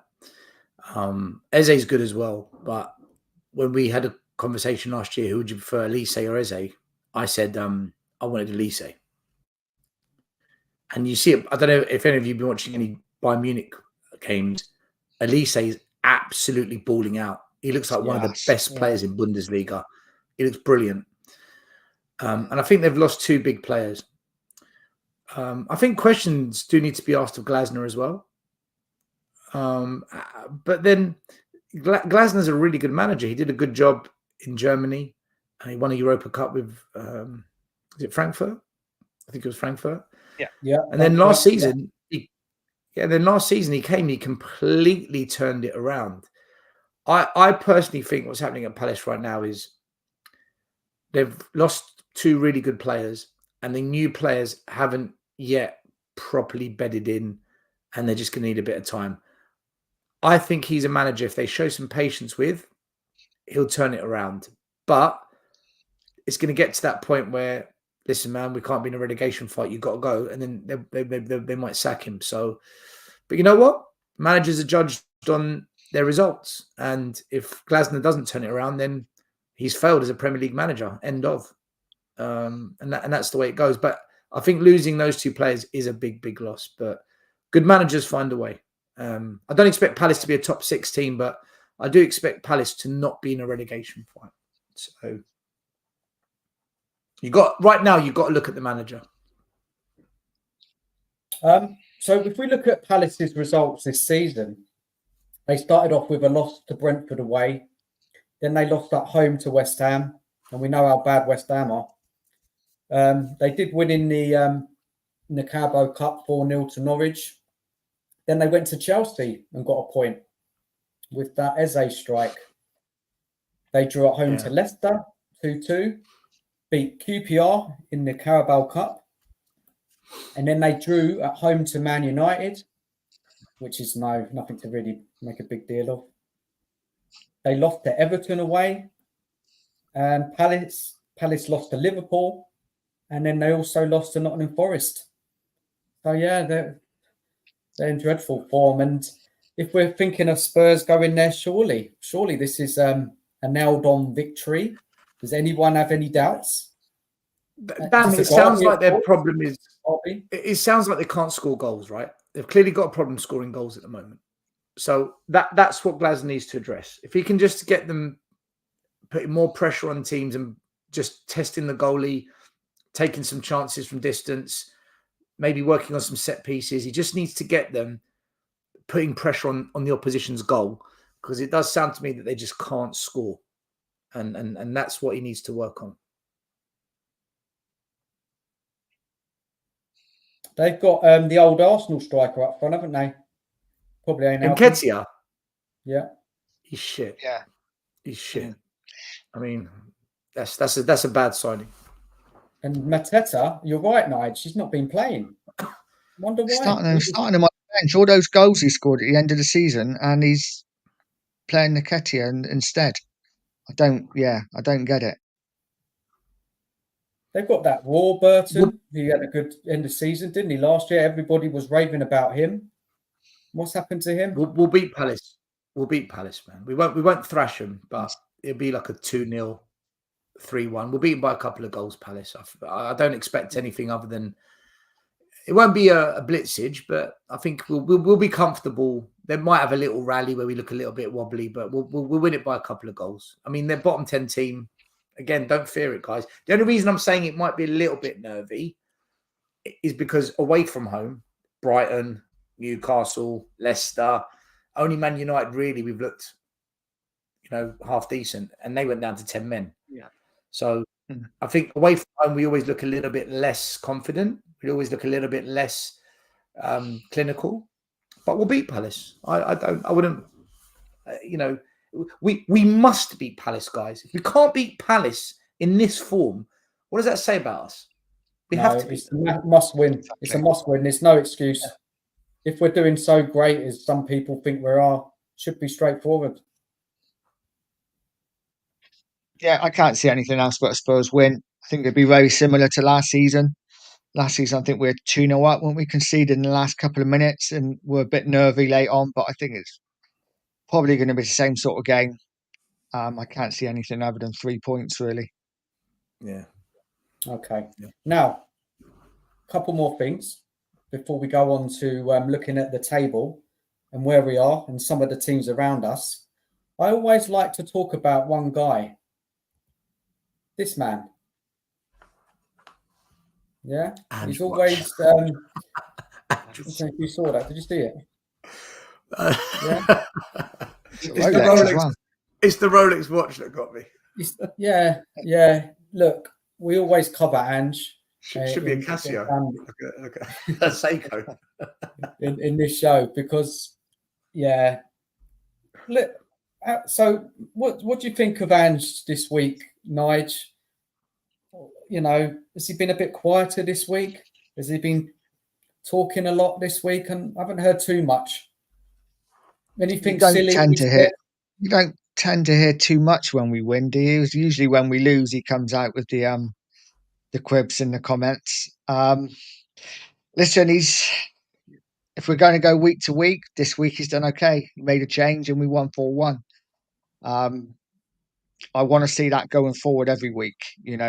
Changes at the right time, not waiting till we're 2 or 3 down before doing it.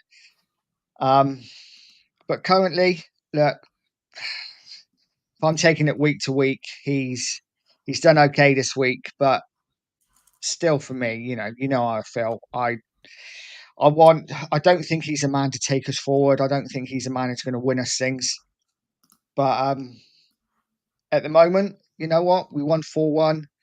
We'll see how we get on in the next couple of games and see what he says then, because there's no doubt the next defeat is coming, and when it does, we will get some interesting comments, no doubt. People in the chat, anybody want to say anything about Ange? Big Ange. Stel, what you've been thinking about Big Ange the last few days? What's your thoughts on him? I don't listen to when he speaks anymore. I stopped listening after that Brighton game where he was asked, I'm serious. I literally don't listen to what he says anymore. When he was asked before Brighton, they play the same way, they play a similar style, they play with a high line. How are you going to control the game? And his answer was, we're not. Leave it open. I was astonished how this fan base didn't say, what the actual fuck? And then that happens against Brighton. And then he says, there's no point making subs because if we don't dominate games, what's the point of winning? I was done. I was absolutely done. He spoke absolute shit before kickoff, which cost us the game. And then he spoke absolute shit after the game to justify why he didn't make subs to try and change it to win it. Because we must dominate in order to win. I just thought, that's it, man. I'm not listening to you anymore. Say what you want. I'm not in one ear, out the other. Do whatever, man. I'll just see what happens on match day and I'll go by that. I'm not listening to what you say because what you say is waffle. It's just bonkers. So I don't listen to him. I think he's really, really good against the bottom 10 teams. I think we're excellent against them, actually. And I think against those top teams, he's out of his depth. And his signings make no sense to me. Werner, shit. Bergvall doesn't play him in the league. Archie Gray doesn't play him in the league. Odebert did play him, but didn't show me much. He's injured.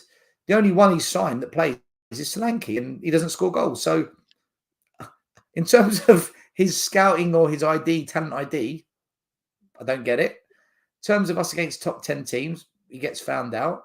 Against the bottom 10, our players look good. The system works well. We beat them. That's it. That's how I look at Ange. What are people seeing? What are people seeing? They're saying that there's been improvements this season. Can you tell me, or Nige, or anyone in the chat? Yeah, I'll tell you what it is. I'll tell you what it is. What is the improvements? When we beat Man City 2-0 and Jose Mourinho was the manager, our fans were all celebrating because of what Mourinho said. And what Mourinho said after the game, he was asked by the reporter, you beat Man City 2-0, but they dominated the game. They controlled it. They had 80% possession. They had the ball so much more than you. And Mourinho's response was, they can take the ball home. I took 3 points. And the fan base were, yeah, you tell him, Mourinho, stick it up, Pep. Now, but look at the possession. Look at the dominance. look at the progressive runs. Look at the forward dribbles. But when we beat Man City and Mourinho said, fuck possession, it's about the points. Now we can lose games. Fuck the points. Look at the possession. It's this flip-floppy. It's our fan base, man. We're mad. We're just mad. So they're caught up in progressive stats on shots and dribbles and fastest acceleration and field tilt. And just look at the result and ask yourself 2 questions. Did we win and did we deserve it? And if the answer is yes to both, you can really say this manager's a serious cookie. But if the answer is, yeah, we won, but we didn't deserve it, and that happens all the time, it's only a matter of time before you lose. If the answer is, we didn't win, but we did deserve it, well, it means fuck all because it's the results business. So did we win and did we deserve it? And if the answer is yes, because in most Arsenal and most Man City and most Liverpool wins, it's yes, yes, then we can start saying Ange is a serious manager. But for me, there's always a no in there, unless it's a bottom 10 team. So, yeah, I've stopped listening to what he says. And the reason fans are getting carried away is because the stats is a trophy now. You know, if the stats are good, there's a trophy. Yeah, congratulations, well done. You've won an award. It's about the win, man. It has to be about the win. It has to be. Look, people didn't like Conte. People didn't like Conte ball. But I guarantee you, if he won all his games and he won us a trophy, no one would give a shit about Conte ball. They'd have said, you know what? Fuck me, that was painful, but he gave us the Premier League title. I'll take it, man. I'll take it. It's about the win. It has to be about the points. And if we can entertain along the way, brilliant. That's the ideal world, isn't it? Man City, entertain and win. That's what we want. But if you're just getting one or neither, then what's the point? And fans are getting carried away with the whole statistical data. It's really made them feel special and wow. And I don't get. You know, I don't understand. So from Ange, I want to see progression. I want us to see actually win a game, a tough game, and even like a tough away game would be good. See what Ange is made of. See what his in-game management has to improve massively. He he's got to mix it up a bit. He's got to adapt more. This is what I need to see in the next coming up fixtures. I mean, you can't really say much against Palace. It should be straightforward, even if Ange doesn't adapt. After that, we've got the Man City game, haven't we, next week? That's going to be an interesting match to watch. See what Ange does there. Is he going to go fully strength? And then I think we're at home to Villa. And Villa, for me, have been a really good team right now. They really do impress me. They've got a good manager. They've got a good set of players. They sign well. They're bringing through their younger players as well, the likes of Duran, Philogene, Savas mentioned in the chat. They're a good side. That's going to be a test for us. And that's not too far away. So those are the games, the Man Cities, the Villa. Then we've got to go to Man City again in the league. Those are the games I want to see what Ange is going to do in those matches, because that's the matches that's going to show you if there's any change, any progression, anything. Are we changing for the better at all? Even small things. We've seen it already, Dan, we've seen it already. We've seen it. We've seen it. We saw it against Arsenal. We saw it against Newcastle. We saw it against Brighton. We've seen it already. What we're saying now is, okay, right, give it another chance. Let's give him another chance to see. But he's here, Which is fair enough. What do we do? He's here. We're stuck with him. Yeah, no, you're right. And it's probably fair to give him another chance, but I wouldn't give him a chance if it was me, but we don't make those decisions, do we? I'm afraid. And would you still have him here, Stel? Would he have been gone? I wanted him gone the day we re-signed Werner. I wanted him out of the club. I said any manager that thinks Werner is part of a winning club. Sorry. The video's on there. Go on with our Tottenham TV. The videos are there back in June. I went on their channel. They clipped it. They put it out there. 20, 30,000 views, whatever it is. And I said, this manager, what the hell? What manager signs Werner? He came on, right? He came on against West Ham. And he was abysmal. He ran the ball off the pitch. Unchallenged. He's ran it off the pitch. He offers us nothing. And his confidence now, whatever confidence he had, is gone. So you've got a shit player with no confidence. I mean, what a combination. I mean, imagine going to war. Right. He can't fight and he's got no confidence. Go and win us the battle. Listen, Stel, he's the worst signing in history, I think, don't you? I think he's the worst signing we've had. Listen, it's the first time I heard a lot of fans getting really angry the fact Werner came on. As soon as the sub was being made in the stadium, the fans around me were like, fucking no. They were calling for Mikey Moore. They were calling for Bergvall. So, yeah, to answer your question, I actually don't care who the manager is anymore. If we're going to, I just want a manager that only accepts good players to be signed. I'm happy for youngsters to sign for Tottenham. Sign as many as you want, as long as you sign very good players for the first team as well. As long as you do that, I'm happy. But this manager hasn't done that. He hasn't done that. So. Yeah, look, it's hard. It's hard to have any hope under Ange. You know, like I said to you the other day, Stel, it's just the cups for me now, which, you know, that's what I'm looking at. I don't think we're going to do anything in the league. It's sad, but it's true. Nige, I think you're the same as well, aren't you? Really looking at the cups for any kind of success this season. And that will really depend on the running, who we draw, our injuries throughout the season. So, look, it's difficult, isn't it? We have to watch the games. We have to analyse them. We're on YouTube. This is what we're doing now. So, look, we'll keep going. We'll be looking at things week in, week out. Anything else on Ange before we wrap it up with him? And then there's just one more thing I'd like us to talk about before we kind of sign off for the night. I don't think so. I think Ange, we're stuck with him. Like it's been said, we're stuck with him for now. So, let's see what happens over the next couple of months, I guess, and see where we go. Okay. Right. So the last thing. Oh, actually, let's do something. I was going to ask you, Stel, something. Let's get this going now. Here we go. Over to you, Stel. Can you take down that comment so I can read it? There's a comment up on the screen. Yeah, will do, mate. Hold on a second. Let me take that down. Notice and note. When you are reading a character asks himself a very difficult question, you should stop and ask yourself, what does this question make me wonder about? Answers will tell you about the conflict and might give you ideas about what will happen later in the story. So basically, Stel, you need to ask us, me and Nige, a tough question, and also the audience. Ask us all. The floor's yours.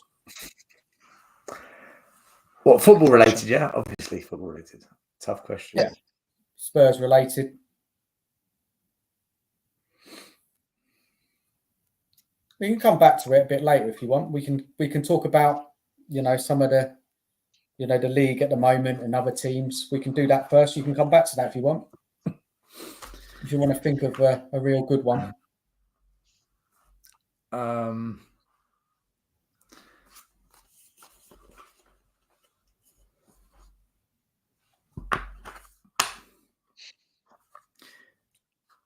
Would you sell Mickey van der Ven for £125 million if it guarantees you sign a top-class striker and a top-class number 6? Right, Nige, you go first. I'll be back in a second. Yes, 100%.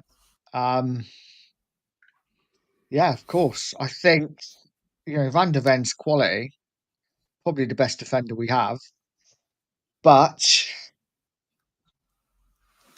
yeah, the chance to get a top-class number 6 and a top-class striker, I'm sure we can sign another defender.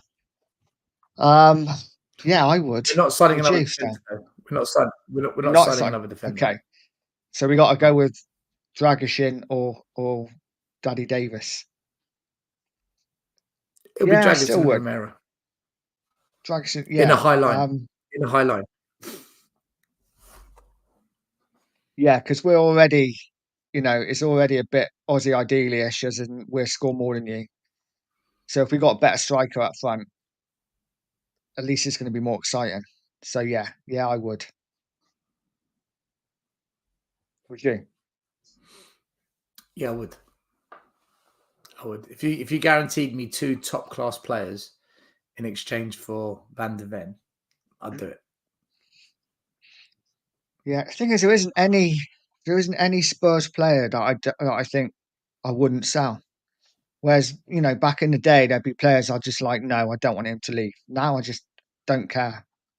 I don't care who leaves because I know we're probably not going to win anything anyway. Like if we sold Van der Ven and we signed Zubimendi and Gyökeres, I'd take that all day long. Yes, please. I wouldn't want to see Van der Ven leave, but no, I'd take them too. I mean, Gyökeres scored again tonight in Europe, Champions League, another goal for him. Nuts. So what was your answer? Was it sell? Yes. Look, we desperately need a top striker. We definitely need a number 6. The trouble is, we lose Van der Ven. It's going to create more problems. The high line can't do that anymore. So, look, if it was just a straight option, say Real Madrid or somebody came in and offered that money, and if we were definitely going to sign 2 top players, I probably would say sell. But look, it's a good question, Stel. What do people in the chat think as well? What's the responses? I don't know.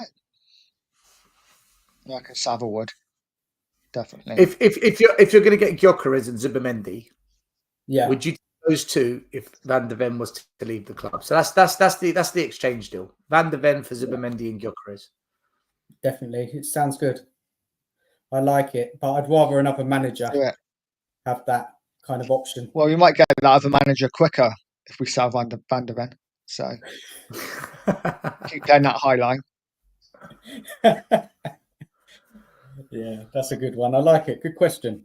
All right, look, let's go on to the league. Let's have a little look. how other teams are doing so far this season. Let me see if I can get the league table up. I thought I had it ready. Maybe I didn't. But anyway, we all know what the league table is. We got Liverpool at the top at the moment, who have started extremely well this season. They have a very good record. I think they've won. Let me just get the table up quickly. 1 second. Hold on. Okay. Right. So Liverpool are 21 points, 7 wins out of 8, 1 defeat to Nottingham Forest at home, 15 goals scored, 3 conceded. They're really smashing it, aren't they, under Slot? Guys, what do you think of Liverpool? They're going to win the league? No. No. There or thereabouts. No? Not a chance? No. Nah. Why? No. I think Man City. That's why. It's the only reason why. Okay.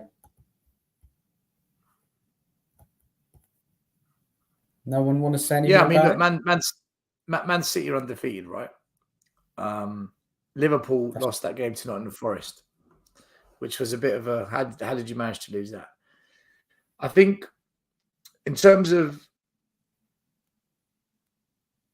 their defence, they're the best in the league right now. But as we saw last season, Arsenal had the best defence in the league and Man City won the league. What Liverpool have had quite an easy run. That was quite an easy run they had. And they didn't really play any difficult teams. Okay, they played Chelsea on the weekend, which was a tough game, but that was at Anfield. And they just won it, right, by a goal. I wanted Arne Slot at Spurs. When we were looking for a manager, I said, get Arne Slot. I like the way he sets up. I like his in-game management. And his in-game management is good. And you saw it again on the weekend. I just don't think they've got the squad depth because they only signed Chiesa. I don't think they've got the squad depth that Man City have got. Bear in mind, Man City right now are undefeated and winning games without De Bruyne and without Rodri. If Liverpool lost those caliber of players in their team, are they winning these games? I'm not so sure. So I think squad depth, City just they win it. And Arsenal, and I had these big arguments with Arsenal fans on my channel. I said to them, you desperately need a striker. If you don't go and sign a killer, I don't see how you beat City to the title. And you saw it on the weekend. I agree with that. Mate, 10 men against Bournemouth. Even then, they could have won it. Martinelli gets put through one-on-one, fucks it. Bournemouth got... And if Arsenal went 1-0 up, you know they're shutting shop and they're going to keep it 1-0. You know they can do it, right? We know they can do it. Instead, Bournemouth go up the other end and it all goes wrong for Arsenal. So even at 10 men, if Arsenal had a killer up front, they win that game for me because it wouldn't be Martinelli on the end of it. Arsenal not signing a striker is going to come back to haunt them. And I'm convinced by that. And I don't think Liverpool have got the squad depth. But as a start to the season, you can't knock them, man. Liverpool, they're going to be in the race. But I agree with Nige. So is it a bit of a new manager bounce then for Slot, like Ange last year? No, he's a good manager because he's doing it in Europe as well. He's doing it in the Champions League. Arne Slot is a good manager. He knows how to manage games. He's not a one-trick pony. He's a good manager. They haven't been outplayed, have they? Have they been outplayed yet this season, Liverpool? I don't think so. No. But again, they go to Arsenal. They go to Arsenal next at the Emirates. Yeah, Arsenal missing a couple of players. Fine. It's the Emirates, though. It's Arsenal. Don't underestimate. We never underestimate Arsenal now. They're a good team. Yeah. Let's see what Liverpool do in that game because that will tell us a hell of a lot more about them. Yeah, they've got a bit of a tough running now, Liverpool.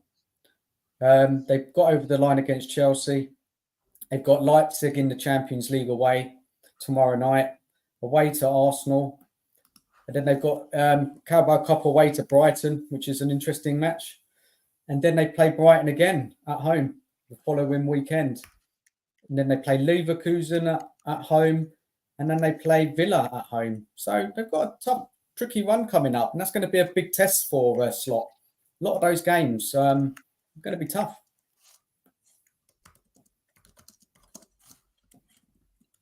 But you guys, you're not convinced about Liverpool, but they're in it at the moment, and I guess we'll see how they get. Dan, I think I'm convinced they're going to be in the race, and I'm convinced they're a good team under Slot. You're not going to think I'm just not convinced.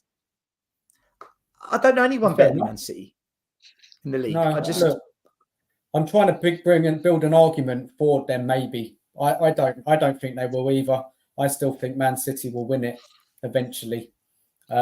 But look, it's just good to discuss, just to see what we all think about it.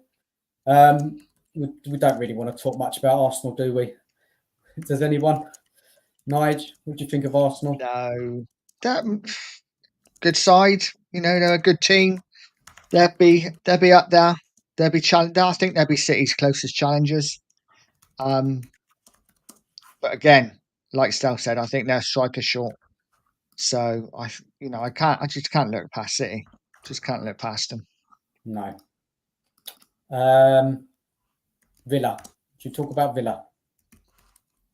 What can they achieve this season? Yeah. I don't know. I think they'll be in amongst the top four, but I think with the Champions League, I don't know how that's going to affect their season.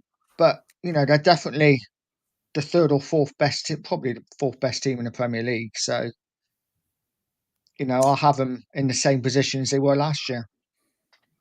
Fourth? Yeah, I think. Still, I think Villa might win a trophy this season. I think they might win a trophy. Unai Emery's got a record of it. He's a trophy winner. He's not a league winner. He's never been a league winner, but he does well in Europe. Will they do well in the Champions League? Could they do a Spurs? When we got there, no one expected us. Could they do that? Who knows? You know, I wouldn't write them off. I'm not saying they're favourites, but don't write them off. But an FA Cup, a Carabao Cup, why not? You know, when they sold a couple of their players in the summer, we were all saying, oh, they've lost big players. But look at the business they've done and how these players are playing for Emery. You know, nobody wants to play Aston Villa right now. They beat Bayern Munich 1-0, a bloody good Bayern Munich team. We got spanked 7-2, man. And we had a good team. So, Unai Emery, he's proven me wrong, you know. I doubted him when he came here, but he's mudded me. Unai Emery's absolutely put me in the mud. He's a top manager, you know. Unai Emery's a top manager. And I don't think they'll win the league because Man City will, but I think Villa could win a trophy. They've got a good team there, you know, and they all work hard. They all, you know, they don't choke.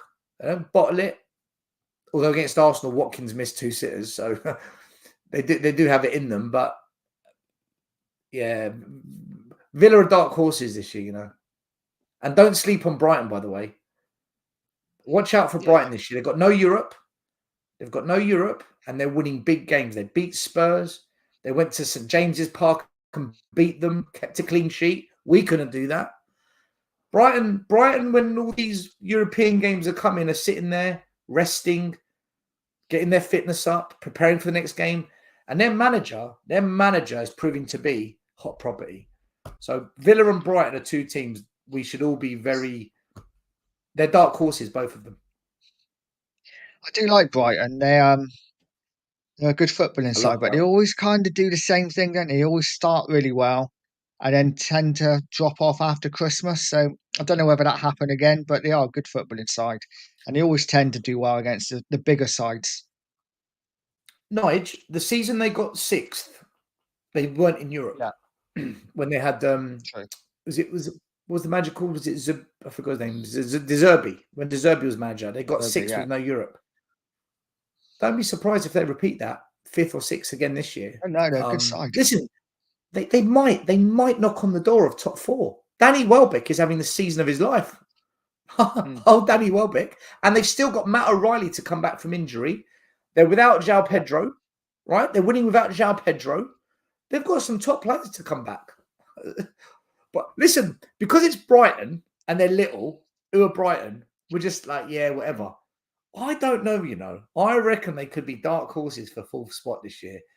Stefan, who's a gooner, who I always argue with him on my channel, he said Brighton could get top 4 this year. And I thought, really? Does he rate them? Does he?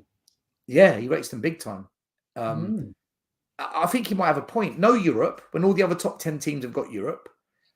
They've got João Pedro to come back, Matt O'Reilly to come back. And where are they now? Are they 5th or 6th currently? They're 5th.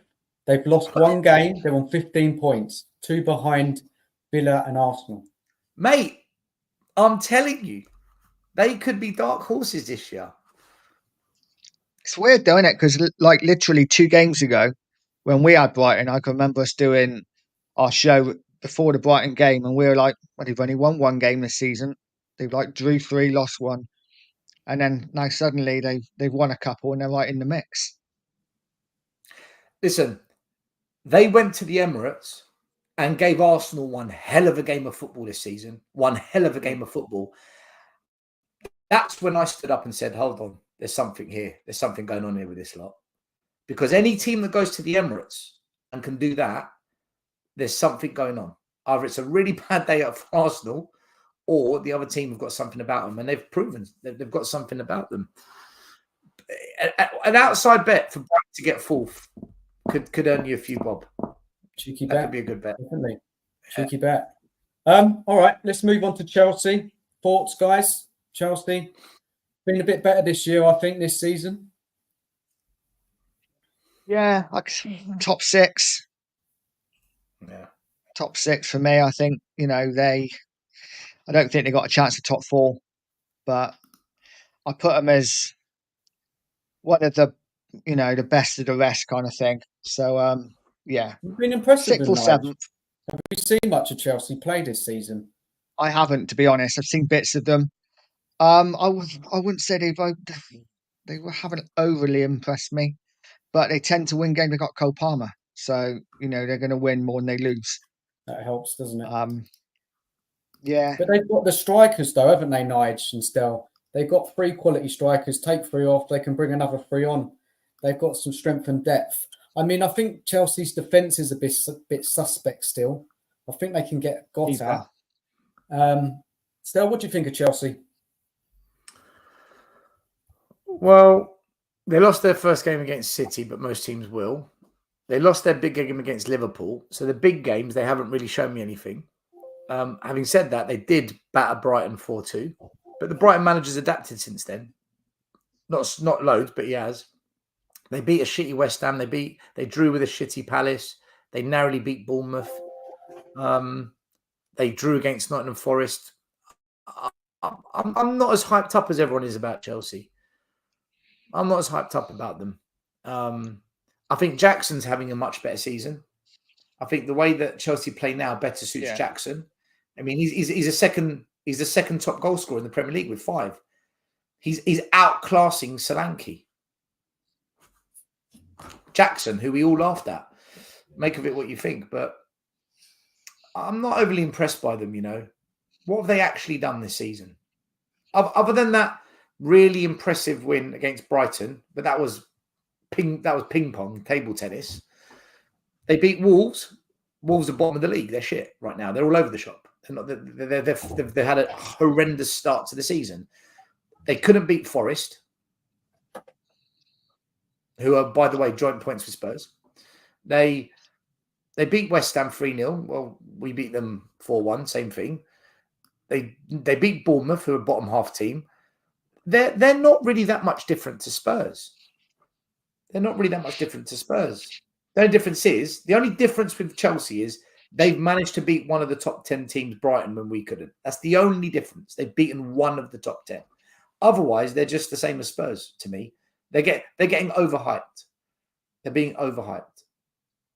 Oh, interesting, Stel. Interesting. So you don't think they're that great? I think they've been just a bit more kind of consistent.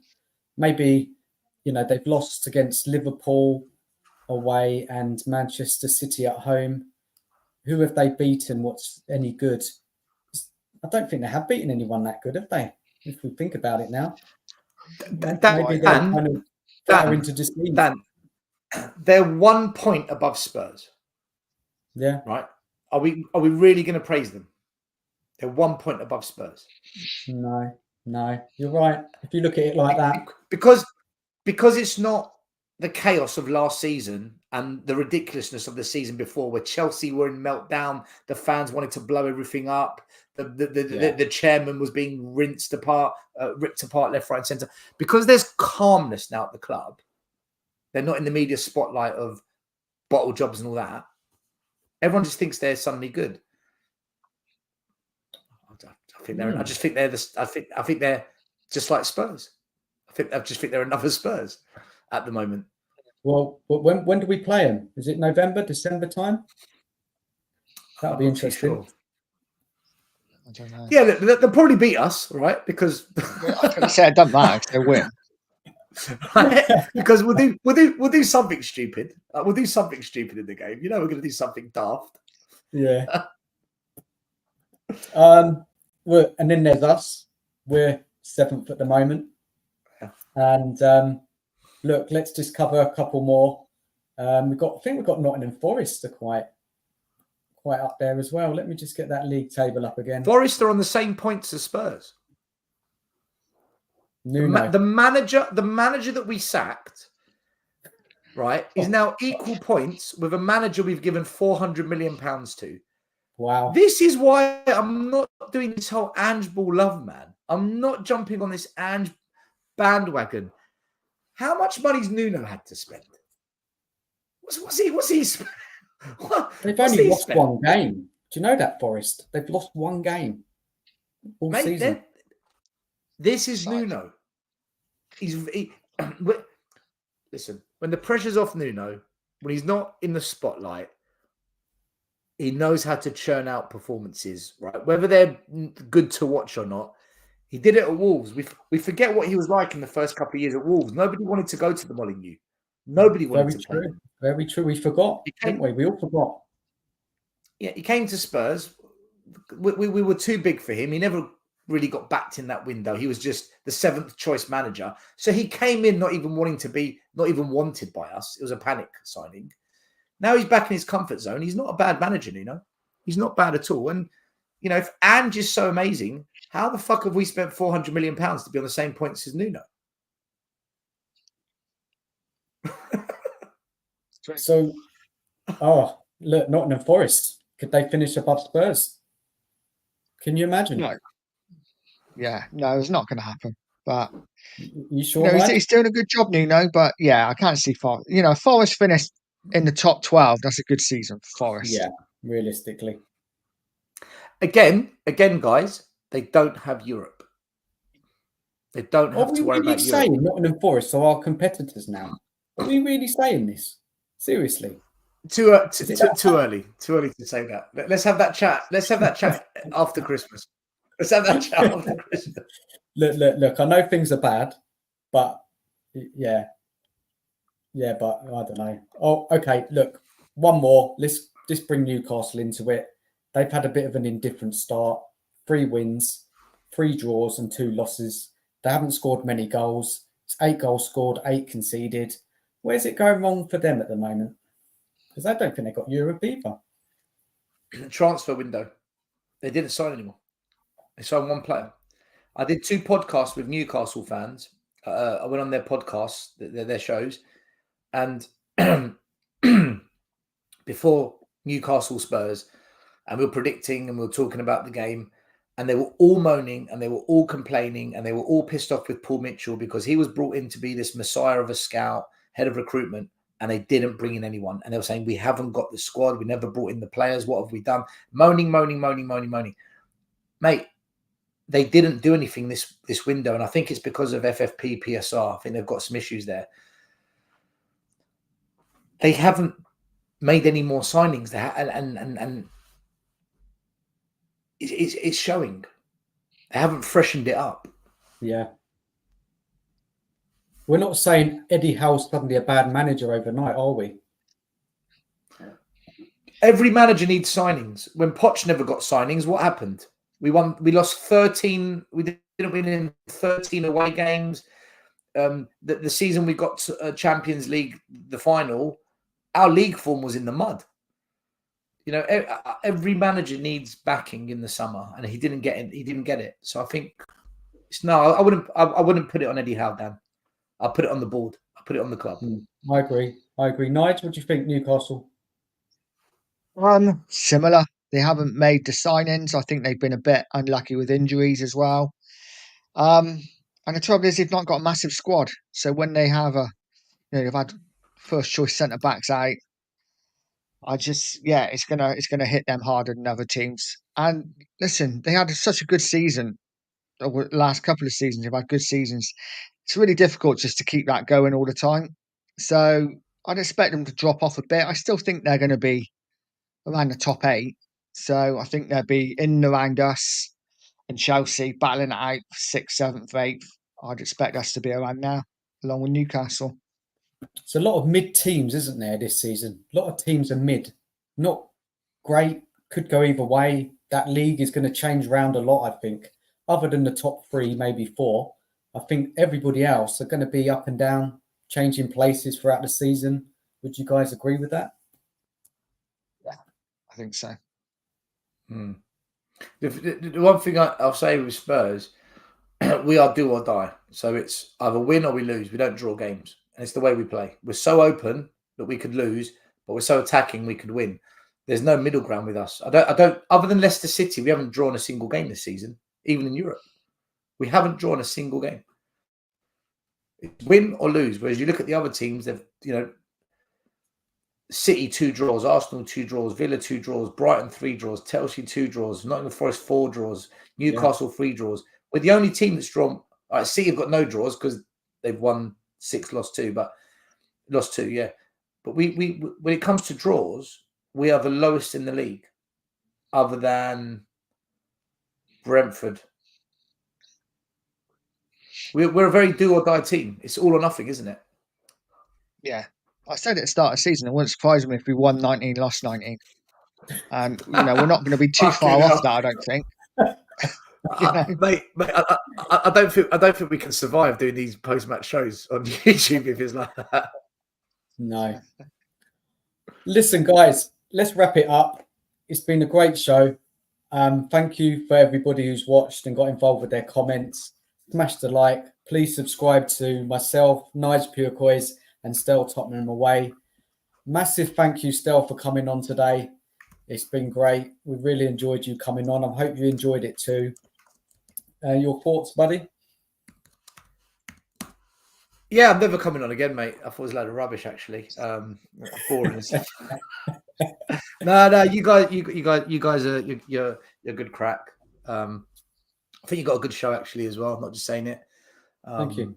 You let your guests speak, and you kind of do what hosts are supposed to do and host. So, yeah, really liked it. I hope the views are good for this show. You get some more subscribers, and the sooner you guys get to 500 and then 1,000, the better. Because we need more voices like yours in the community. So, yeah, loved it, man. More than happy to come on again if you need me. And if you again. Sorry, I will come back. Yeah. No, I will come back, and you're both welcome on Tottenham Away. Just ping me, and I'll send you the link. Thank you. Lovely. Cheers, mate. Sorry, Nige, did I interrupt you there? Were you going to say anything? You didn't? No, I was just going to say, big thanks again to Stel. Really good to talk Tottenham with you. Watch you a lot, obviously, on Tottenham Away. So to have you on our show is amazing. And record viewers tonight. So all good. It's great. Yay, great more stats. Yay, more stats. More stats, more data.